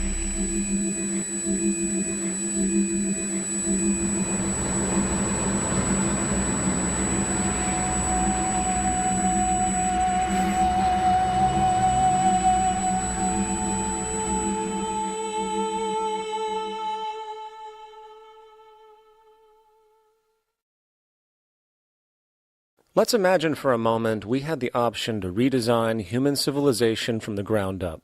What if, hypothetically speaking, we discovered an exact replica of the planet Earth, and the only difference between this new planet and our current one is that human evolution had not occurred. It was an open palette.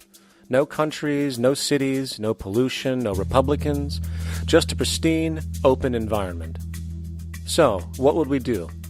Well, first we need a goal, right? And it's safe to say that goal would be to survive. And not to just survive, but to do so in an optimized, healthy, prosperous way. Most people indeed desire to live, and they would prefer to do so without suffering. Therefore, the basis of this civilization needs to be as supportive and hence sustainable for human life as possible, taking into account the material needs of all the world's people while trying to remove anything that could hurt us in the long run. That goal of, say, maximum sustainability understood, the next question regards our method. What kind of approach do we take? Well, let's see. Last I checked, politics was the method of social operation on Earth. So what do the doctrines of the Republicans, liberals, conservatives, or socialists have to say about societal design? Not a damn thing. Okay, then what about religion? Surely the great creator had to have left some blueprint somewhere. No, nothing I can find. Okay then, so what's left? It appears something called science. Science is unique in that its methods demand not only that the ideas proposed be tested and replicated, but everything science comes up with is also inherently falsifiable. In other words, unlike religion and politics, science has no ego, and everything it suggests accepts the possibility of being proven wrong eventually. It holds on to nothing and evolves constantly. Well, that sounds natural enough to me. So then, based on the current state of scientific knowledge in the early 21st century, along with our goal of maximum sustainability for the human population, how do we begin the actual process of construction? Well, the first question to ask, what do we need to survive? The answer, of course, are planetary resources. Whether it is the water we drink, the energy we use, the raw materials we utilize to create tools and shelter, the planet hosts an inventory of resources, many of which are demanded for our survival. So, given that reality, it then becomes critical to figure out what we have and where it is. This means we need to conduct a survey. We simply locate and identify every physical resource on the planet we can, along with the amount available at each location, from the deposits of copper to the most potent locations for wind farms to produce energy, to the natural freshwater springs, to an assessment of the amount of fish in the ocean, to the most prime arable land for food cultivation, etc. But, since we humans are going to be consuming these resources over time, we then realize that not only do we need to locate and identify, we also need to track. We need to make sure we don't run out of any of this stuff. That would be bad. And this means not only tracking our rates of use, but the rates of earthly regeneration as well, such as how long it takes for, say, a tree to grow or a spring to replenish. This is called dynamic equilibrium. In other words, if we use up trees faster than they can be grown back, we have a serious problem, for it is unsustainable. So then, how do we track this inventory, especially when we recognize that all of this stuff is scattered everywhere? We have large mineral mines in what we call Africa, energy concentrations in the Middle East, huge tidal power possibilities on the Atlantic coast of North America, the largest supply of fresh water in Brazil, etc. Well, once again, good old science has a suggestion. It's called systems theory. Systems theory recognizes that the fabric of the natural world, from human biology to the earthly biosphere to the gravitational pull of the solar system itself, is one huge synergistically connected system, fully interlinked. Just as human cells connect to form our organs, and the organs connect to form our bodies, and since our bodies cannot live without the earthly resources of food, air, and water, we are intrinsically connected to the earth, and so on. So, as nature suggests, we take all of this inventory and tracking data and create a system to manage it. a global resource management system, in fact, to account for every relevant resource on the planet. There is simply no logical alternative if our goal as a species is survival in the long run. We have to keep track as a whole. That understood, we can now consider production. How do we use all this stuff? What will our process of production be, and what do we need to consider to make sure it is as optimized as possible to maximize our sustainability? Well, the first thing that jumps right out at us is the fact that we need to constantly try and preserve. The planet's resources are essentially finite, so it is important that we be strategic. Strategic preservation is key. The second thing we recognize is that some resources are really not as good as others in their performance. In fact, some of this stuff, when put into use, has a terrible effect on the environment, which invariably hinders our own health. For example, oil and fossil fuels, no matter how you cut it, release some pretty destructive agents into the environment. Therefore, it is critical we do our best to use such things only when we really have to, if at all. Fortunately for us, we see a ton of solar, wind, tidal, wave, heat differential, and geothermal possibilities for energy production, so we can strategize objectively about what we use and where to avoid what could be called negative retroactions, or anything that results from production or use that damages the environment and hence ourselves. We will call this strategic safety, to couple in with our strategic preservation. But production strategies do not stop there. We are going to need an efficiency strategy for the actual mechanics of production itself.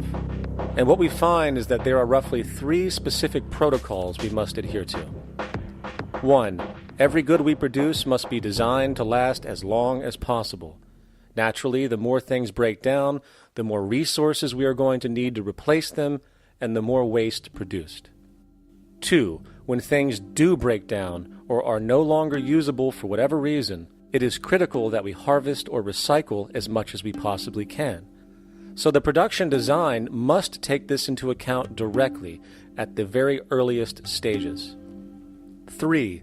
Quickly evolving technologies, such as electronics, which are subject to the fastest rates of technological obsolescence, would need to be designed to foreshadow and accommodate physical updates. The last thing we want to do is throw away an entire computer system just because it has only one broken part or is outdated. So we simply design the components to be easily updated, part by part, standardized and universally interchangeable, foreshadowed by the current trend of technological change.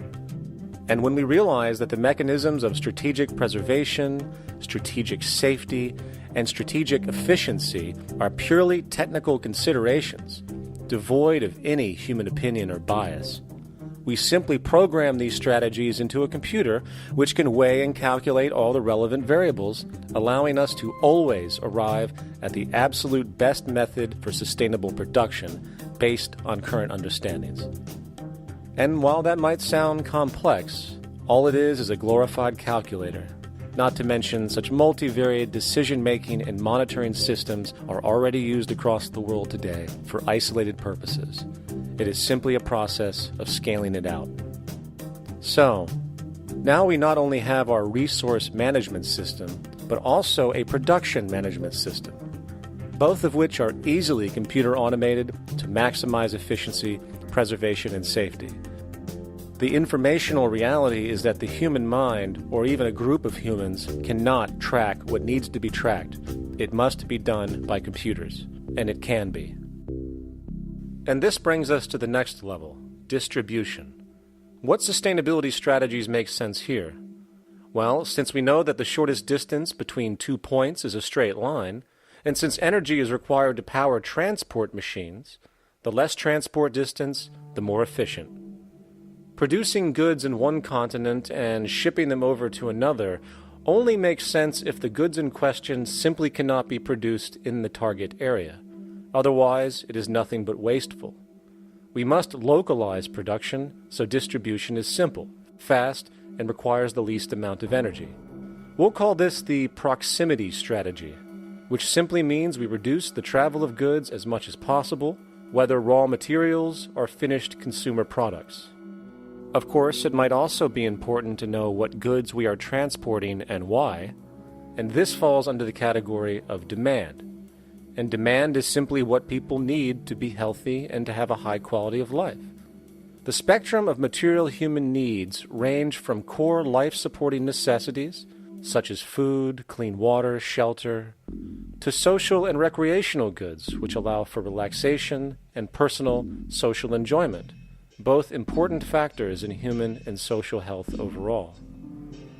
So, very simply, we take another survey. People describe their needs. Demand is assessed, and production begins based on that demand. And since the level of demand of different goods will naturally fluctuate and change around different regions, we need to create a demand distribution tracking system, so to avoid overruns and shortages. Of course, this idea is old news. It is used in every major store chain today to make sure they keep up with their inventory. Only this time we are tracking on a global scale. But, wait a minute, we really can't fully understand demand if we don't account for the actual usage of the good itself.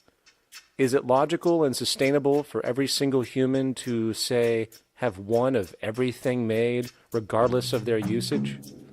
No, that would be simply wasteful and inefficient.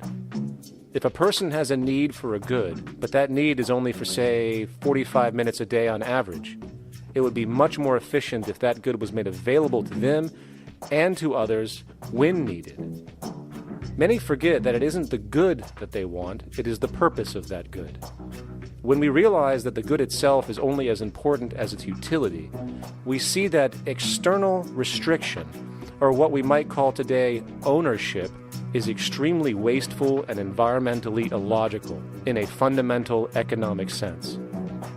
So, we need to devise a strategy called strategic access. This will be the foundation of our demand distribution tracking system, which makes sure we can meet the demand of the population's needs for access of whatever they need when they need it.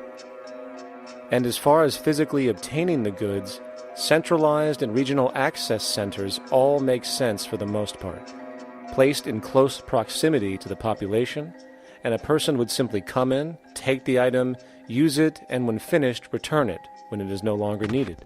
Sort of how a library works today. In fact, these centers could not only exist in the community in the way we see local stores today, but specialized access centers would exist in specific areas where often certain goods are utilized, saving more energy with less repeat transport. And once this demand tracking system is in order, it is tied into our production management system, and of course into our resource management system, hence creating a unified, dynamically updating global economic management machine that simply makes sure we remain sustainable, starting with securing the integrity of our finite resources, moving to make sure we only create the best, most strategic goods possible, while distributing everything in the most intelligent and efficient way. And the unique result of this preservation-based approach, which is intuitively counter to many, is that this logical, ground-up, empirical process of preservation and efficiency, which can only define true human sustainability on this planet, would likely enable something never before seen in human history. Access abundance, not just for a percentage of the global population, but the entire civilization.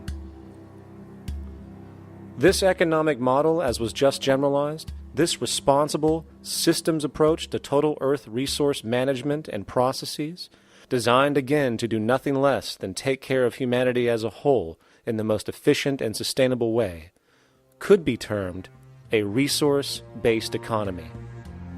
The idea was defined in the 1970s by structural engineer Jacques Fresco. He understood back then that society was on a collision course with nature and itself, unsustainable on every level. And if things didn't change, we would destroy ourselves one way or another. Are all these things you're saying, Jacques, could they be built with what we know today, or are some of these things, are you guessing based on what we know today? No. All of these things can be built with what we know today. It would take 10 years to change the surface of the earth, to rebuild the world into a second Garden of Eden. The choice lies with you. The stupidity of a nuclear arms race, the development of weapons, trying to solve your problems politically by electing this political party or that political party, that all politics is immersed in corruption. Let me say it again. Communism, socialism, fascism, the Democrats, the liberals, we want to absorb human beings. All organizations that believe in a better life for man, there are no Negro problems or Polish problems or Jewish problems or Greek problems or women's problems. They're human problems. I'm not afraid of anybody. I don't work for anyone. No one can discharge me. I have no boss. I am afraid to live in the society we live in today. Our society cannot be maintained by this type of incompetency. It was great, the free enterprise system, about 35 years ago. That was the last of its usefulness. Now we've got to change our way of thinking or perish. The horror movies of the future will be our society, the way it didn't work. And politics would be part of a horror movie. Lots of people today use the term cold science because they're analytical. And they don't even know what analytical means. Science means closer approximations of the way the world really works. So it's telling the truth, is what it is. A scientist doesn't try to get along with people. They tell them what their findings are. They have to question all things. And if some scientist comes up with an experiment that shows certain materials have certain strength, other scientists have to be able to duplicate that experiment and come up with the same results. Even if a scientist feels that an airplane wing, due to mathematics or calculations, can hold up a given amount of weight, they still pile sandbags on it to see when it breaks. And they say, you know, my calculations are right, or they're not correct. I love that system because it's free of bias and free of thinking that math can solve all the problems. You have to put your math to test also. I think that every system that can be put to test should be put to test. And that all decisions should be based upon research. A resource-based economy is simply the scientific method applied to social concern, an approach utterly absent in the world today.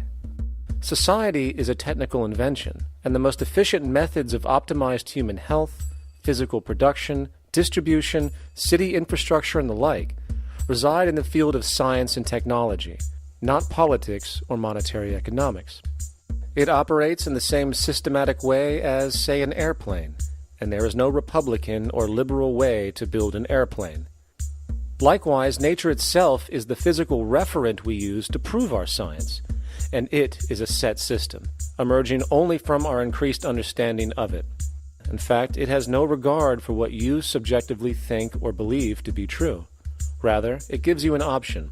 You can learn and fall in line with its natural laws and conduct yourself accordingly, invariably creating good health and sustainability, or you can go against the current to no avail. It doesn't matter how much you believe you can just stand up right now and walk on the wall next to you.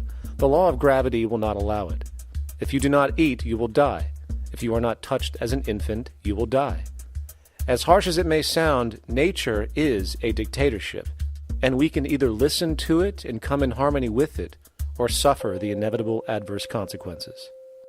So, a resource-based economy is nothing more than a set of proven, life-supporting understandings where all decisions are based upon optimized human and environmental sustainability. It takes into account the empirical life ground, which every human being shares as a need, regardless, again, of their political or religious philosophy. There is no cultural relativism to this approach. It isn't a matter of opinion. Human needs are human needs, and having access to the necessities of life, such as clean air, nutritious food, and clean water, along with a positively reinforcing, stable, nurturing, and non-violent environment, is demanded for our mental and physical health, our evolutionary fitness, and hence the species' survival itself. A resource-based economy would be based upon available resources. You can't just bring a lot of people to an island or build a city of 50,000 people without having access to the necessities of life. So when I use the term a comprehensive systems approach, I'm talking about doing an inventory of the area first and determining what that area can supply, not just architectural approach, not just design approach, but design must be based on all of the requirements to enhance human life. And that's what I mean by an integrated way of thinking. Food, clothing, shelter, warmth, love, all those things are necessary. If you deprive people of any of them, you have a lesser human being, less capable of functioning. As previously outlined, a resource-based economy's ground-up, global, systems approach to extraction, production, and distribution is based upon a set of true economic mechanisms, or strategies, which guarantee efficiency and sustainability in every area of the economy. So, continuing this train of thought regarding logical design, what is next in our equation? Where does all this materialize? Cities. The advent of the city is a defining feature of modern civilization. Its role is to enable efficient access to the necessities of life, along with increased social support and community interaction. So how would we go about designing an ideal city? What shape should we make it? Square? Trapezoid? Well, given we're going to be moving around the thing, we might as well make it as equidistant as possible for ease, hence the circle. What should the city contain? Well, naturally we need a residential area, a goods production area, a power generation area, an agricultural area. But we also need nurturing as human beings, hence culture, nature, recreation, and education. So let's include a nice open park, an entertainment events area for cultural purposes and socializing, and educational and research facilities. And since we're working with a circle, it seems rational to place these functions in belts based on the amount of land required for each goal, along with ease of access. Very good. Now, let's get down to specifics. First, we need to consider the core infrastructure, or intestines, of the city organism. These would be the water, good, waste, and energy transport channels. Just as we have water and sewage systems under our cities today, we would extend this channeling concept to integrate waste recycling and delivery itself. No more mailmen or garbage men. It is built right in. We could even use automated pneumatic tubes and similar technologies. Same goes for transport. It needs to be integrated and strategically designed to reduce or even remove the need for wasteful, independent automobiles. Electric trams, conveyors, transveyors, and maglevs, which can take you virtually anywhere in the city, even up and down, along with connecting you to other cities as well. And of course, in the event an automobile is required, it is automated by satellite for safety and integrity. In fact, this automation technology is in working order right now. Automobile accidents kill about 1.2 million people every single year, injuring about 50 million. This is absurd and doesn't have to occur. Between efficient city design and automated driverless cars, this death toll can be virtually eliminated. Agriculture. Today, through our haphazard, cost-cutting industrial methods, using pesticides, excessive fertilizers, and other means, we have successfully destroyed much of the arable land on this planet, not to mention also extensively poisoning our bodies. In fact, industrial and agricultural chemical toxins now show up in virtually every human being tested, including infants. Fortunately, there is a glaring alternative: the soilless mediums of hydroponics and aeroponics, which also reduce nutrient and water requirements by up to 75% of our current usage. Food can now be organically grown on an industrial scale in enclosed vertical farms, such as in 50-story, 1-acre plots, virtually eliminating the need for pesticides and hydrocarbons in general. This is the future of industrial food cultivation, efficient, clean, and abundant.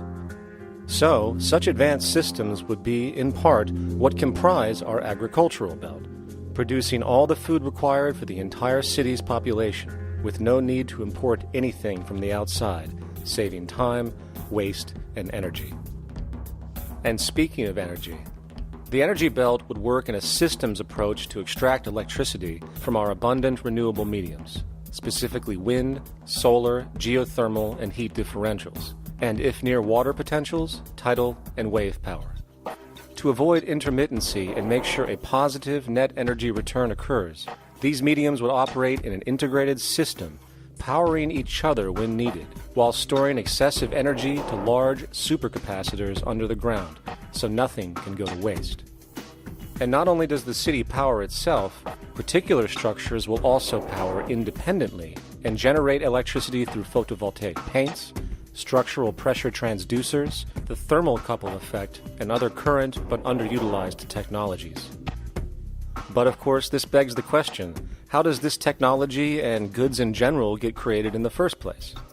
This brings us to production. The industrial belt, apart from having hospitals and the like, would be the hub of factory production. Completely localized overall, it would of course obtain raw materials by way of the global resource management system just discussed, with demand being generated by the population of the city itself. As far as the mechanics of production, we need to discuss a new, powerful phenomenon which was sparked very recently in human history and is on pace to changing everything. It's called mechanization, or the automation of labor. Well, if you look around you, you'll notice that almost everything that we use today is built automatically. Your shoes, your clothes, your home appliances, your car, and so on, they are all built by machines in an automatic way. Can we say that the society has not been influenced by these major technological advancements? Of course not. These systems really dictate new structures and new needs, and they make a lot of other things obsolete. So we've been going up in the development and use of technology in an exponential way. So definitely automation is going to continue. You cannot stop technologies that just make sense. Labor automation through technology is at the bottom of every major social transformation in human history. From the agricultural revolution and the invention of the plow, to the industrial revolution and the invention of the powered machine, to the information age we live in now through essentially the invention of advanced electronics and computers. And with regard to advanced production methods today, mechanization is now evolving on its own, moving away from the traditional method of assembling component parts into a configuration into an advanced method of creating entire products in one single process. Like most engineers, I'm fascinated by biology because it's so full of examples of extraordinary pieces of engineering. And absolutely, what biology is the study of things that copy themselves. Of course, that's good a definition of life as we've got. Again, as an engineer, I've always been intrigued by the idea of machines that would copy themselves. RepRap is a three-dimensional printer. That's to say, it's a printer that you plug into a computer, and instead of making two-dimensional sheets of paper with patterns on, it makes real, physical, three-dimensional objects. Now, there's nothing new about that. 3D printers have been around for about 30 years. Big thing about RepRap is that it prints most of its own parts. And so if you've got one, you can make another one and give it to a friend, as well as being able to print lots of useful things. From the simple printing of basic household goods in your home to the printing of an entire automobile body in one swoop, advanced automated 3D printing now has the potential to transform virtually every field of production, including home construction. Contour crafting is actually a fabrication technology, the so-called 3D printing, when you directly build a 3D object from a computer model. Using contour crafting, it will be possible to build a 2,000 square foot home entirely by the machine in one day. The reason that people are interested in automating construction is that it really brings a lot of benefits. For example, construction is pretty labor intensive, and although it provides job for a sector of the society, it also has issues and complications. For example, construction is the most dangerous job that there is. It is worse than mining and agriculture. It has got the highest level of fatality almost in every country. Another issue is the waste. An average home in the United States has 3 to 7 tons of waste. So this is huge if we look at the impact of construction and knowing that about 40% of all materials in the world are used in construction. So big waste of energy and resources and big damage to the environment as well. Making homes using hammers and nails and wood with the state-of-art technology today is really absurd and will go the way of our labor class in regards to manufacturing in the United States. Recently, there was a study by economist David Autor of MIT that states that our middle class is obsolete and being replaced by automation. Quite simply, mechanization is more productive, efficient, and sustainable than human labor in virtually every sector of the economy today. Machines do not need vacations, breaks, insurance, pensions, and they can work 24 hours a day every day. The output potential and accuracy compared to human labor is unmatched.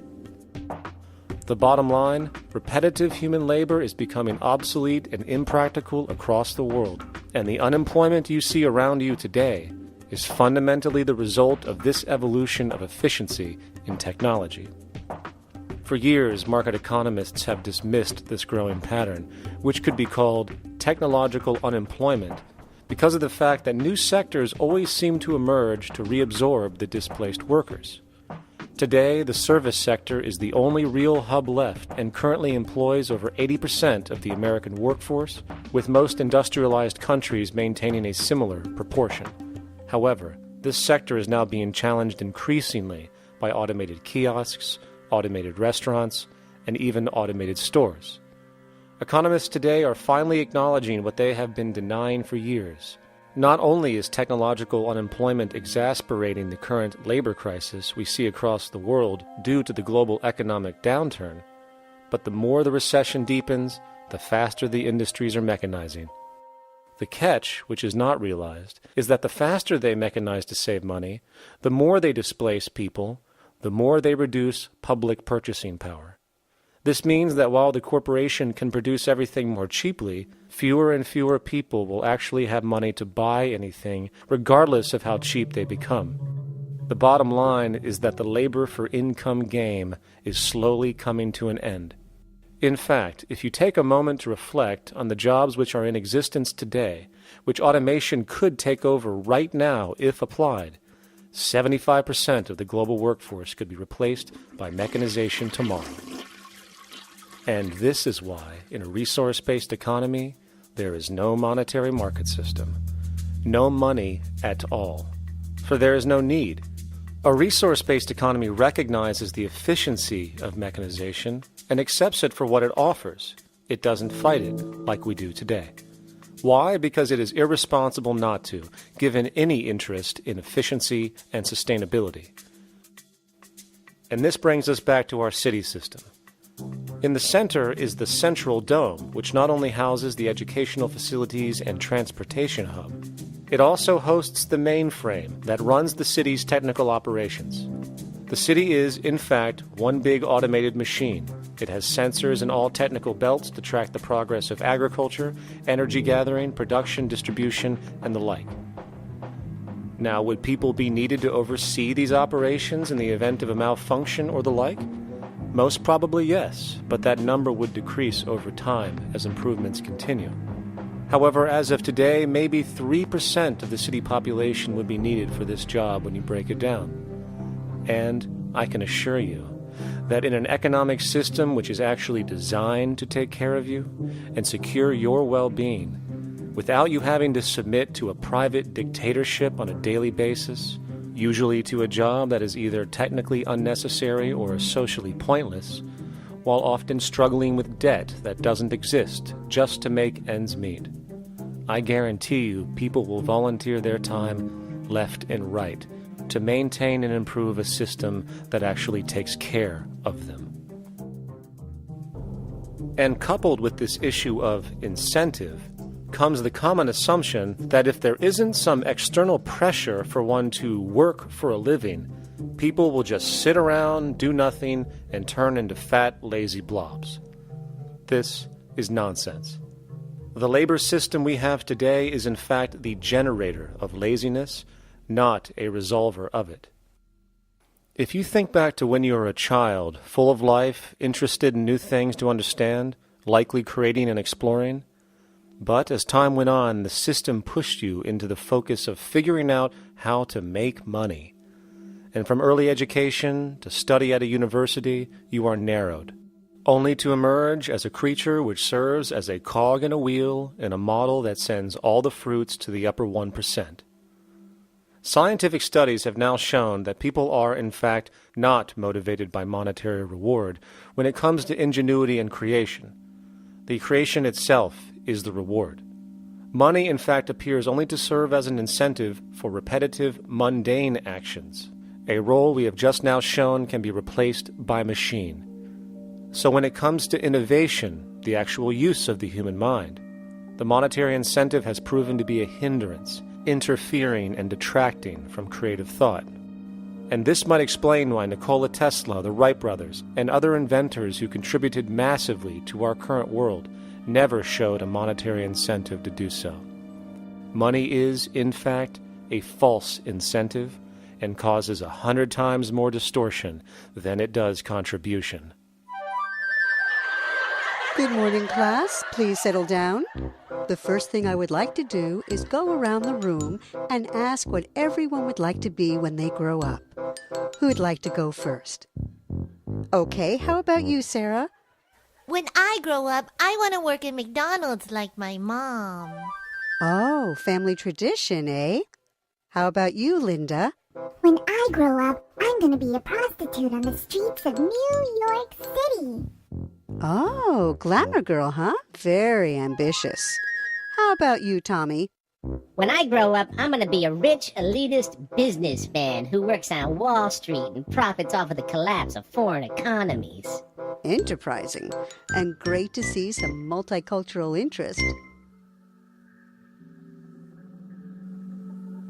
As stated before, a resource-based economy applies the scientific method to social concern, and this isn't limited to simply technical efficiency.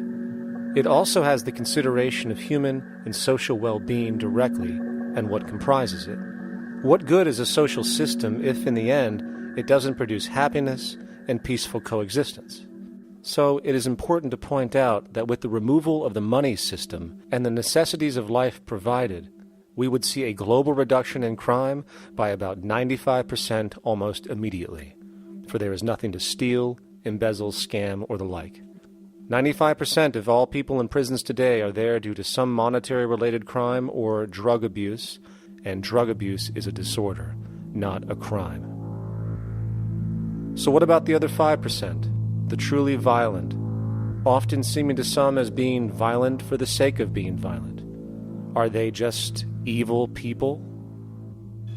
The reason that I frankly think it's a waste of time to engage in moral value judgments about people's violence is because it doesn't advance by one iota our understanding of either the causes or the prevention of the violent behavior. People sometimes ask if I believe in forgiving criminals. My answer to that is, no, I don't believe in forgiveness any more than I believe in condemnation.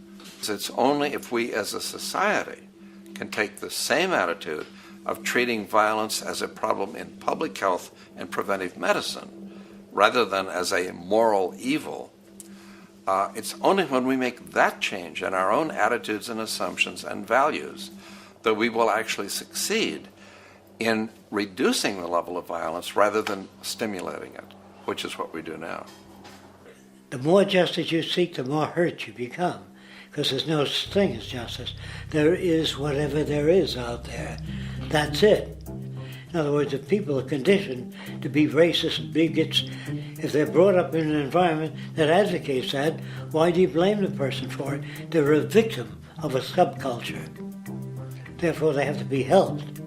The point is, we have to redesign the environment that produces aberrant behavior. That's the problem, not putting a person in jail. That's why judges, lawyers, freedom of choice, such concepts are dangerous, because it gives you misinformation that the person is bad or that person is a serial killer. Serial killers are made, just like soldiers become serial killers with a machine gun. They become killing machines, but nobody looks at them as murderers or assassins, because that's natural. So we blame people. We say, well, this guy was a Nazi, he tortured Jews. No, he was brought up to torture Jews. Once you accept the fact that people have individual choices and they're free to make those choices, free to make choices means without being influenced. And I can't understand that at all. All of us are influenced in all our choices by the culture we live in, by our parents, and by the values that dominate. So we're influenced. So there can't be free choices. What's the greatest country in the world? The true answer, I haven't been all over the world, and I don't know enough about different cultures to answer that question. I don't know anybody that speaks that way. They say, good old USA, the greatest country in the world. There's no survey. Have you been to India? No. Have you been to England? No. Have you been to France? No. What do you make your assumptions on? They can't answer. They get mad at you. They say, well, goddamn it, who the hell are you to tell me what to think? You know, don't forget, you're dealing with aberrated people. They're not responsible for their answers. They're victims of culture. That means they've been influenced by their culture.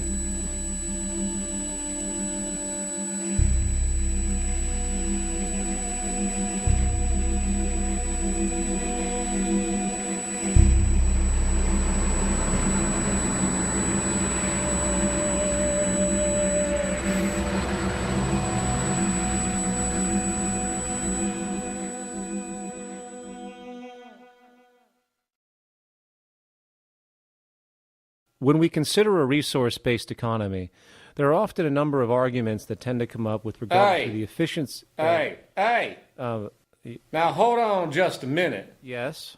I know what this is. This is called Marxism, buddy. Stalin killed 800 billion people because of ideas like this. My father died in the gulag. Hold on. Communist, fascist. You don't like America, you should just leave. All right, everybody just calm down. Death to the New World Order. Death to the New World Order. And as the irrationality of the audience grew, shocked and confused, suddenly the narrator suffered a fatal heart attack.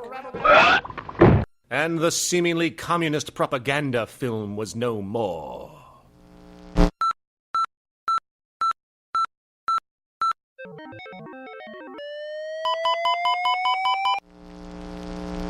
You know, I've said that sort of thing to people in think tank type of situations, and you know, these Club of Rome types and so forth. Marxist? What Marxist? Where did that come from? You know, they got this icon they hold on to as their holy grail. And it's such an easy one, you know. People ask if I'm a socialist or a communist or a capitalist, and I say I'm none of the above. And why do you think that those are the only options? All of those political constructs were created by writers who assumed that we lived on a planet of infinite resources. Not a one of those political philosophies even contemplates that there might be a shortage of anything.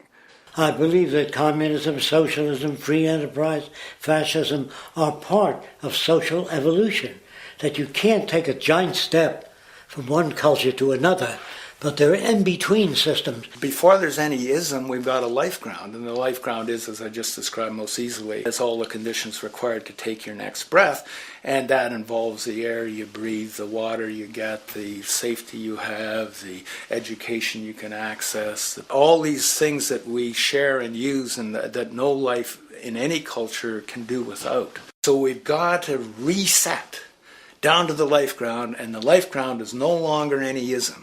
It's life value analysis.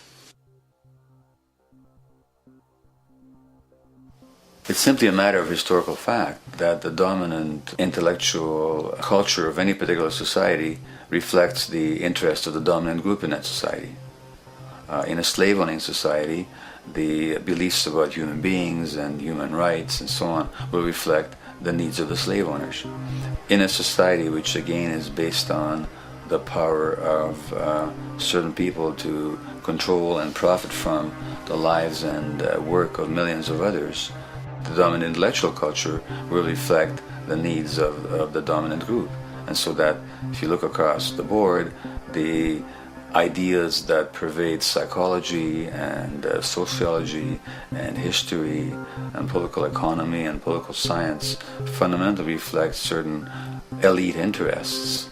And the academics who question that too much tend to get shunted to the side or to be seen as sort of radicals. The dominant values of a culture tend to support and perpetuate what is rewarded by that culture. And in a society where success and status is measured by material wealth, not social contribution, it is easy to see why the state of the world is what it is today. We are dealing with a values system disorder, completely denatured, where the priority of personal and social health have become secondary to the detrimental notions of artificial wealth and limitless growth. And like a virus, this disorder now permeates every facet of government, news media, entertainment, and even academia. And built into its structure are mechanisms of protection from anything that might interfere. Disciples of the monetary market religion, the self-appointed guardians of the status quo, constantly seek out ways to avoid any form of thought which might interfere with their beliefs, the most common of which are projected dualities. If you are not a Republican, you must be a Democrat. If you are not a Christian, you might be a Satanist. And if you feel society can be greatly improved to consider perhaps, taking care of everyone, you're just a utopianist. And the most insidious of them all, if you are not for the free market, you must be against freedom itself. I'm a believer in freedom. Every time you hear the word freedom being said anywhere or government interference said anywhere, it means, decoded, blocking maximization of turning money into more money for private money possessors.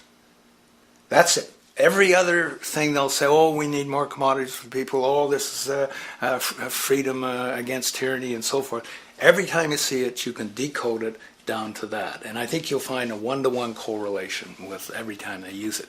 And this is the sense in which we might call it's a syntax, a governing syntax of understanding and of value, so that it governs beneath their own recognition of it. So they may not say, oh, I didn't mean that at all, but in fact, that's what they do. Just like you may speak a grammar, and you have rules of grammar you follow without recognizing what the rules are.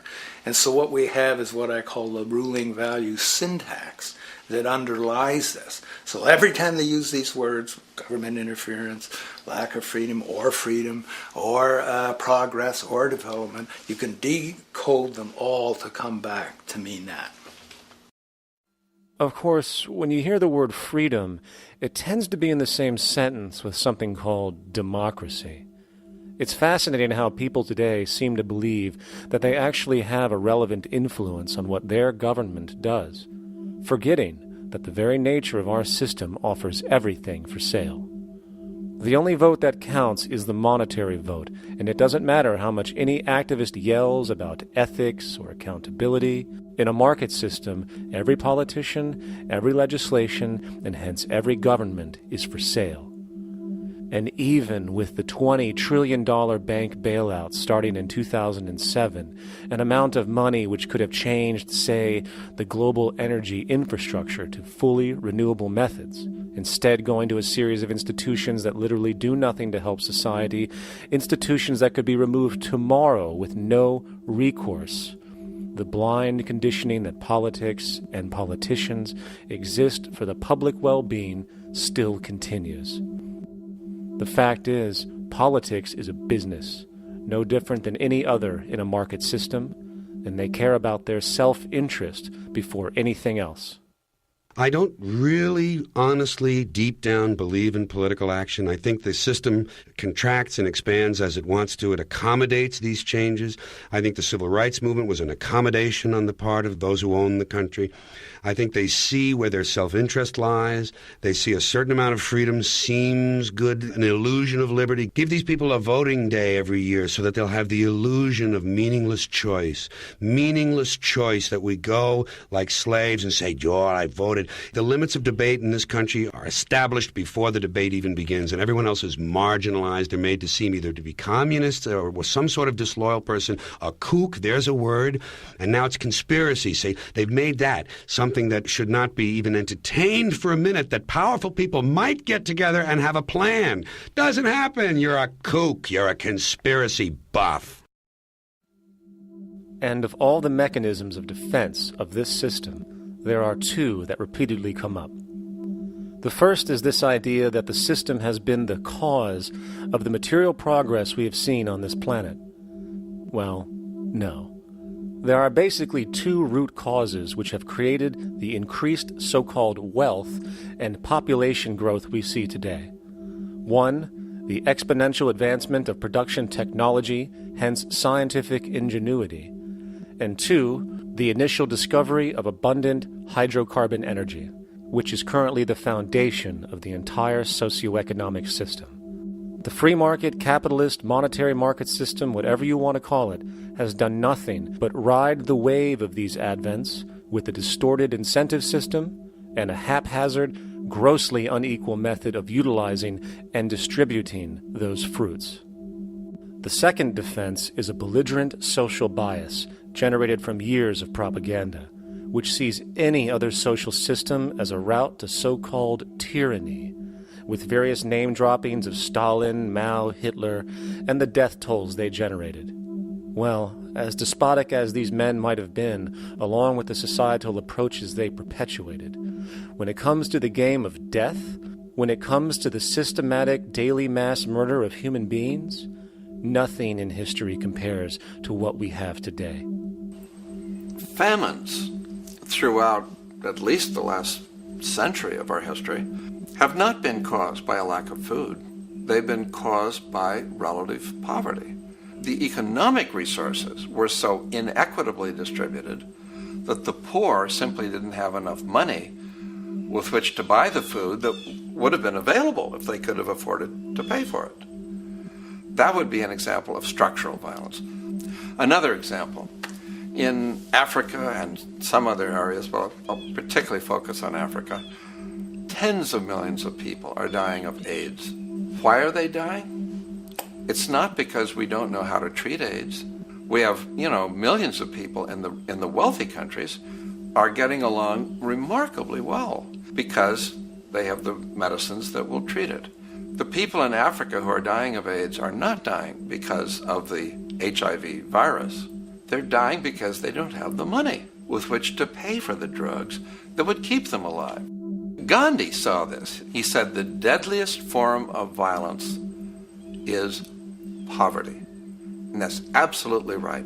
Poverty kills far more people than all the wars in history, more people than all the murderers in history, more than all the suicides in history.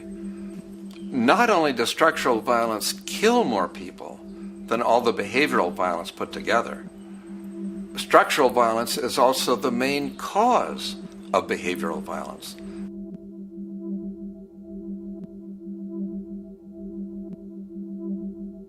Oil is the foundation of, and it is present throughout the edifice of human civilization. There are 10 calories of hydrocarbon energy, oil, and natural gas in every calorie of food you and I eat in the industrialized world. Fertilizers are made from natural gas. Pesticides are made from oil. You drive oil-powered machines to plant, plow, irrigate, harvest, transport, package.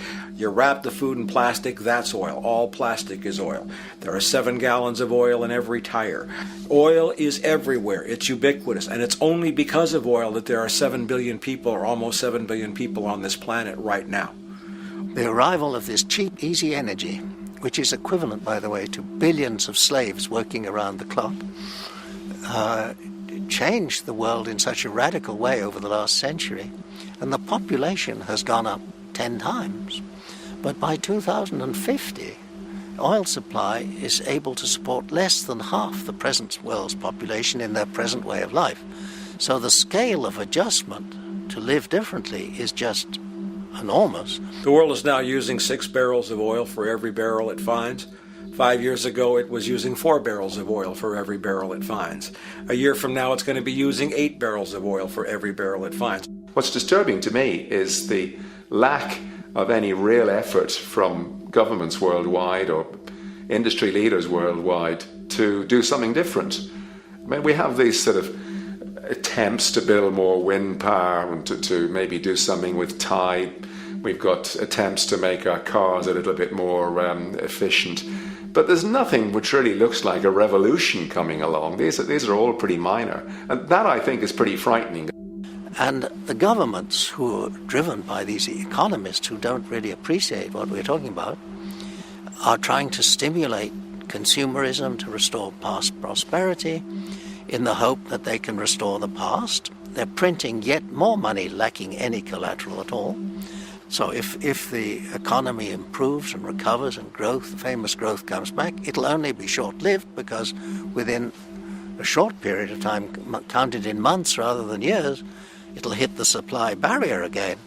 There'll be another price shock and a deeper recession. So I think we go into a series of vicious circles. So you have the economic growth going up, price spike, everything shuts down. That's where we are now. Then it starts to come up again. But what we have now is this area where there's no more ability to produce cheap energy. We're at the peak. We're on the downslope of oil production. No way you're going to get any more out of the ground any faster, which means that things shut down. The price of oil drops, which it did in early 2009, but then as you have an ersatz so-called recovery, the price of oil starts to come back. It's recently been hovering around $80 a barrel, and what we see is at $80 a barrel now, with the economic and financial collapse, people are having a hard time affording that. World oil production right now is about 86 million barrels a day. Over 10 years, you're looking at roughly 40 million barrels a day having to be replaced. There's nothing around which can come even within 1% of meeting that sort of demand. If we don't do something pretty quickly, there's going to be a huge energy deficiency. I think the big mistake is in not recognizing a decade or so ago that a concerted effort needed to be made to develop these sustainable forms of energy. I think that's something our grandchildren will look back on with total disbelief. You people knew that you were dealing with a finite commodity. How could you possibly have built your economy around something which was going to disappear? For the first time in human history, the species is now faced with the depletion of a core resource central to our current system of survival. And the punchline of the whole thing is that even with oil becoming more and more scarce, the economic system will still blindly push its cancerous growth model, so people can go out and buy more oil-powered cars to generate GDP and jobs, exasperating the decline. Are there solutions to replace the edifice of the hydrocarbon economy? Of course. But the path needed to accomplish these changes will not manifest through the market system protocols required, since new solutions can only be implemented through the profit mechanism. People are not investing in renewable energies because there is no money in it in both the long and short term, and the commitment needed to make it happen can only occur at a severe financial loss. Hence, there is no monetary incentive, and in this system, if there's no monetary incentive, things do not happen. And on top of it all, peak oil is just one of many surfacing consequences of the environmental social train wreck gaining speed today. Other declines include freshwater, the very fabric of our existence, which is currently showing shortages for 2.8 billion people, and those shortages are on pace to reach 4 billion by 2030. Food production, the destruction of arable cropland, from which 99.7% of all human food comes from today, is occurring up to 40 times faster than it is being replenished.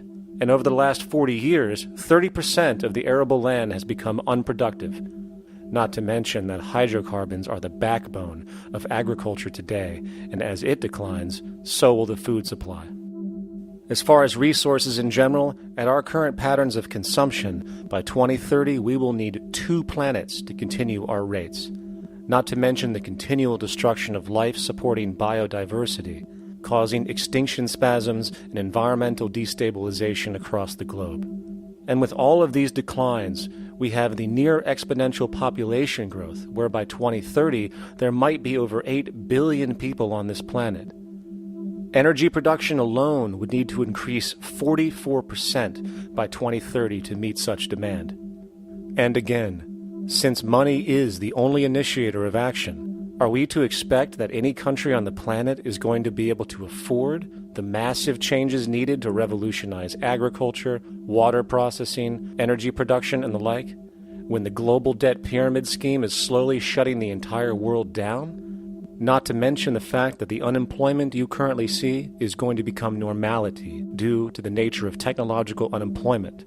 The jobs are not coming back. And finally, a broad social perspective. From 1970 to 2010, poverty on this planet doubled due to this system. And given our current state, do you honestly think we will see anything less than more doubling, more suffering, and more mass starvation? There is not going to be any recovery. This is not some long depression that we're someday going to pull out of. I think the next phase we're going to see after the next round of economic collapse is massive civil unrest, when employment checks stop being paid because the states have no money left. And when things get so bad that people lose confidence in their elected leaders, they will demand change if we don't kill each other in the process or destroy the environment. I'm just afraid that we might get to the point of no return. And that bothers me no end. We do all we can to avoid that condition. It's clear that we're on the verge of a great transition in human life. What we face now is this fundamental change of the life we've known over the last century. There has to be a link between the economy and the resources of this planet, the resources being, of course, all animal and plant life, the health of the oceans and everything else. This is a monetary paradigm that will not let go until it's killed the last human being. The in-group will do all it can to stay in power. And that's what you got to keep in mind. They'll use the Army and Navy and lies or whatever they have to use to keep in power. They're not about to give it up because they don't know of any other system that will perpetuate their kind.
Just remember that the goal is for us all to capture all we want.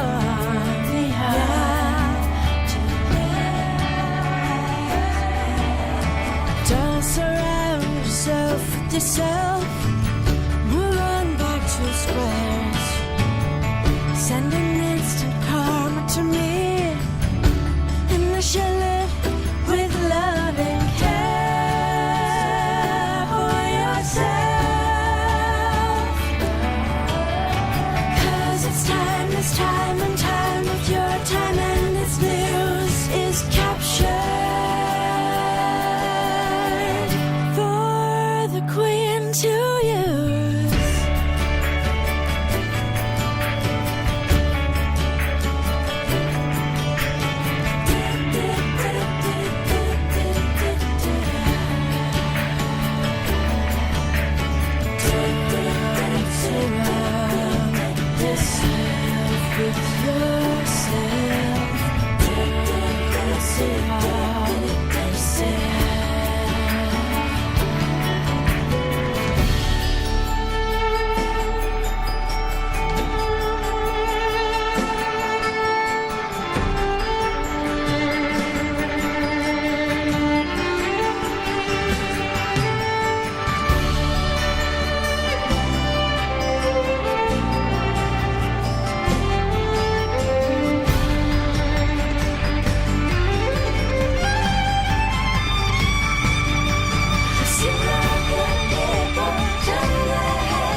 Satisfied,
I'm on my way.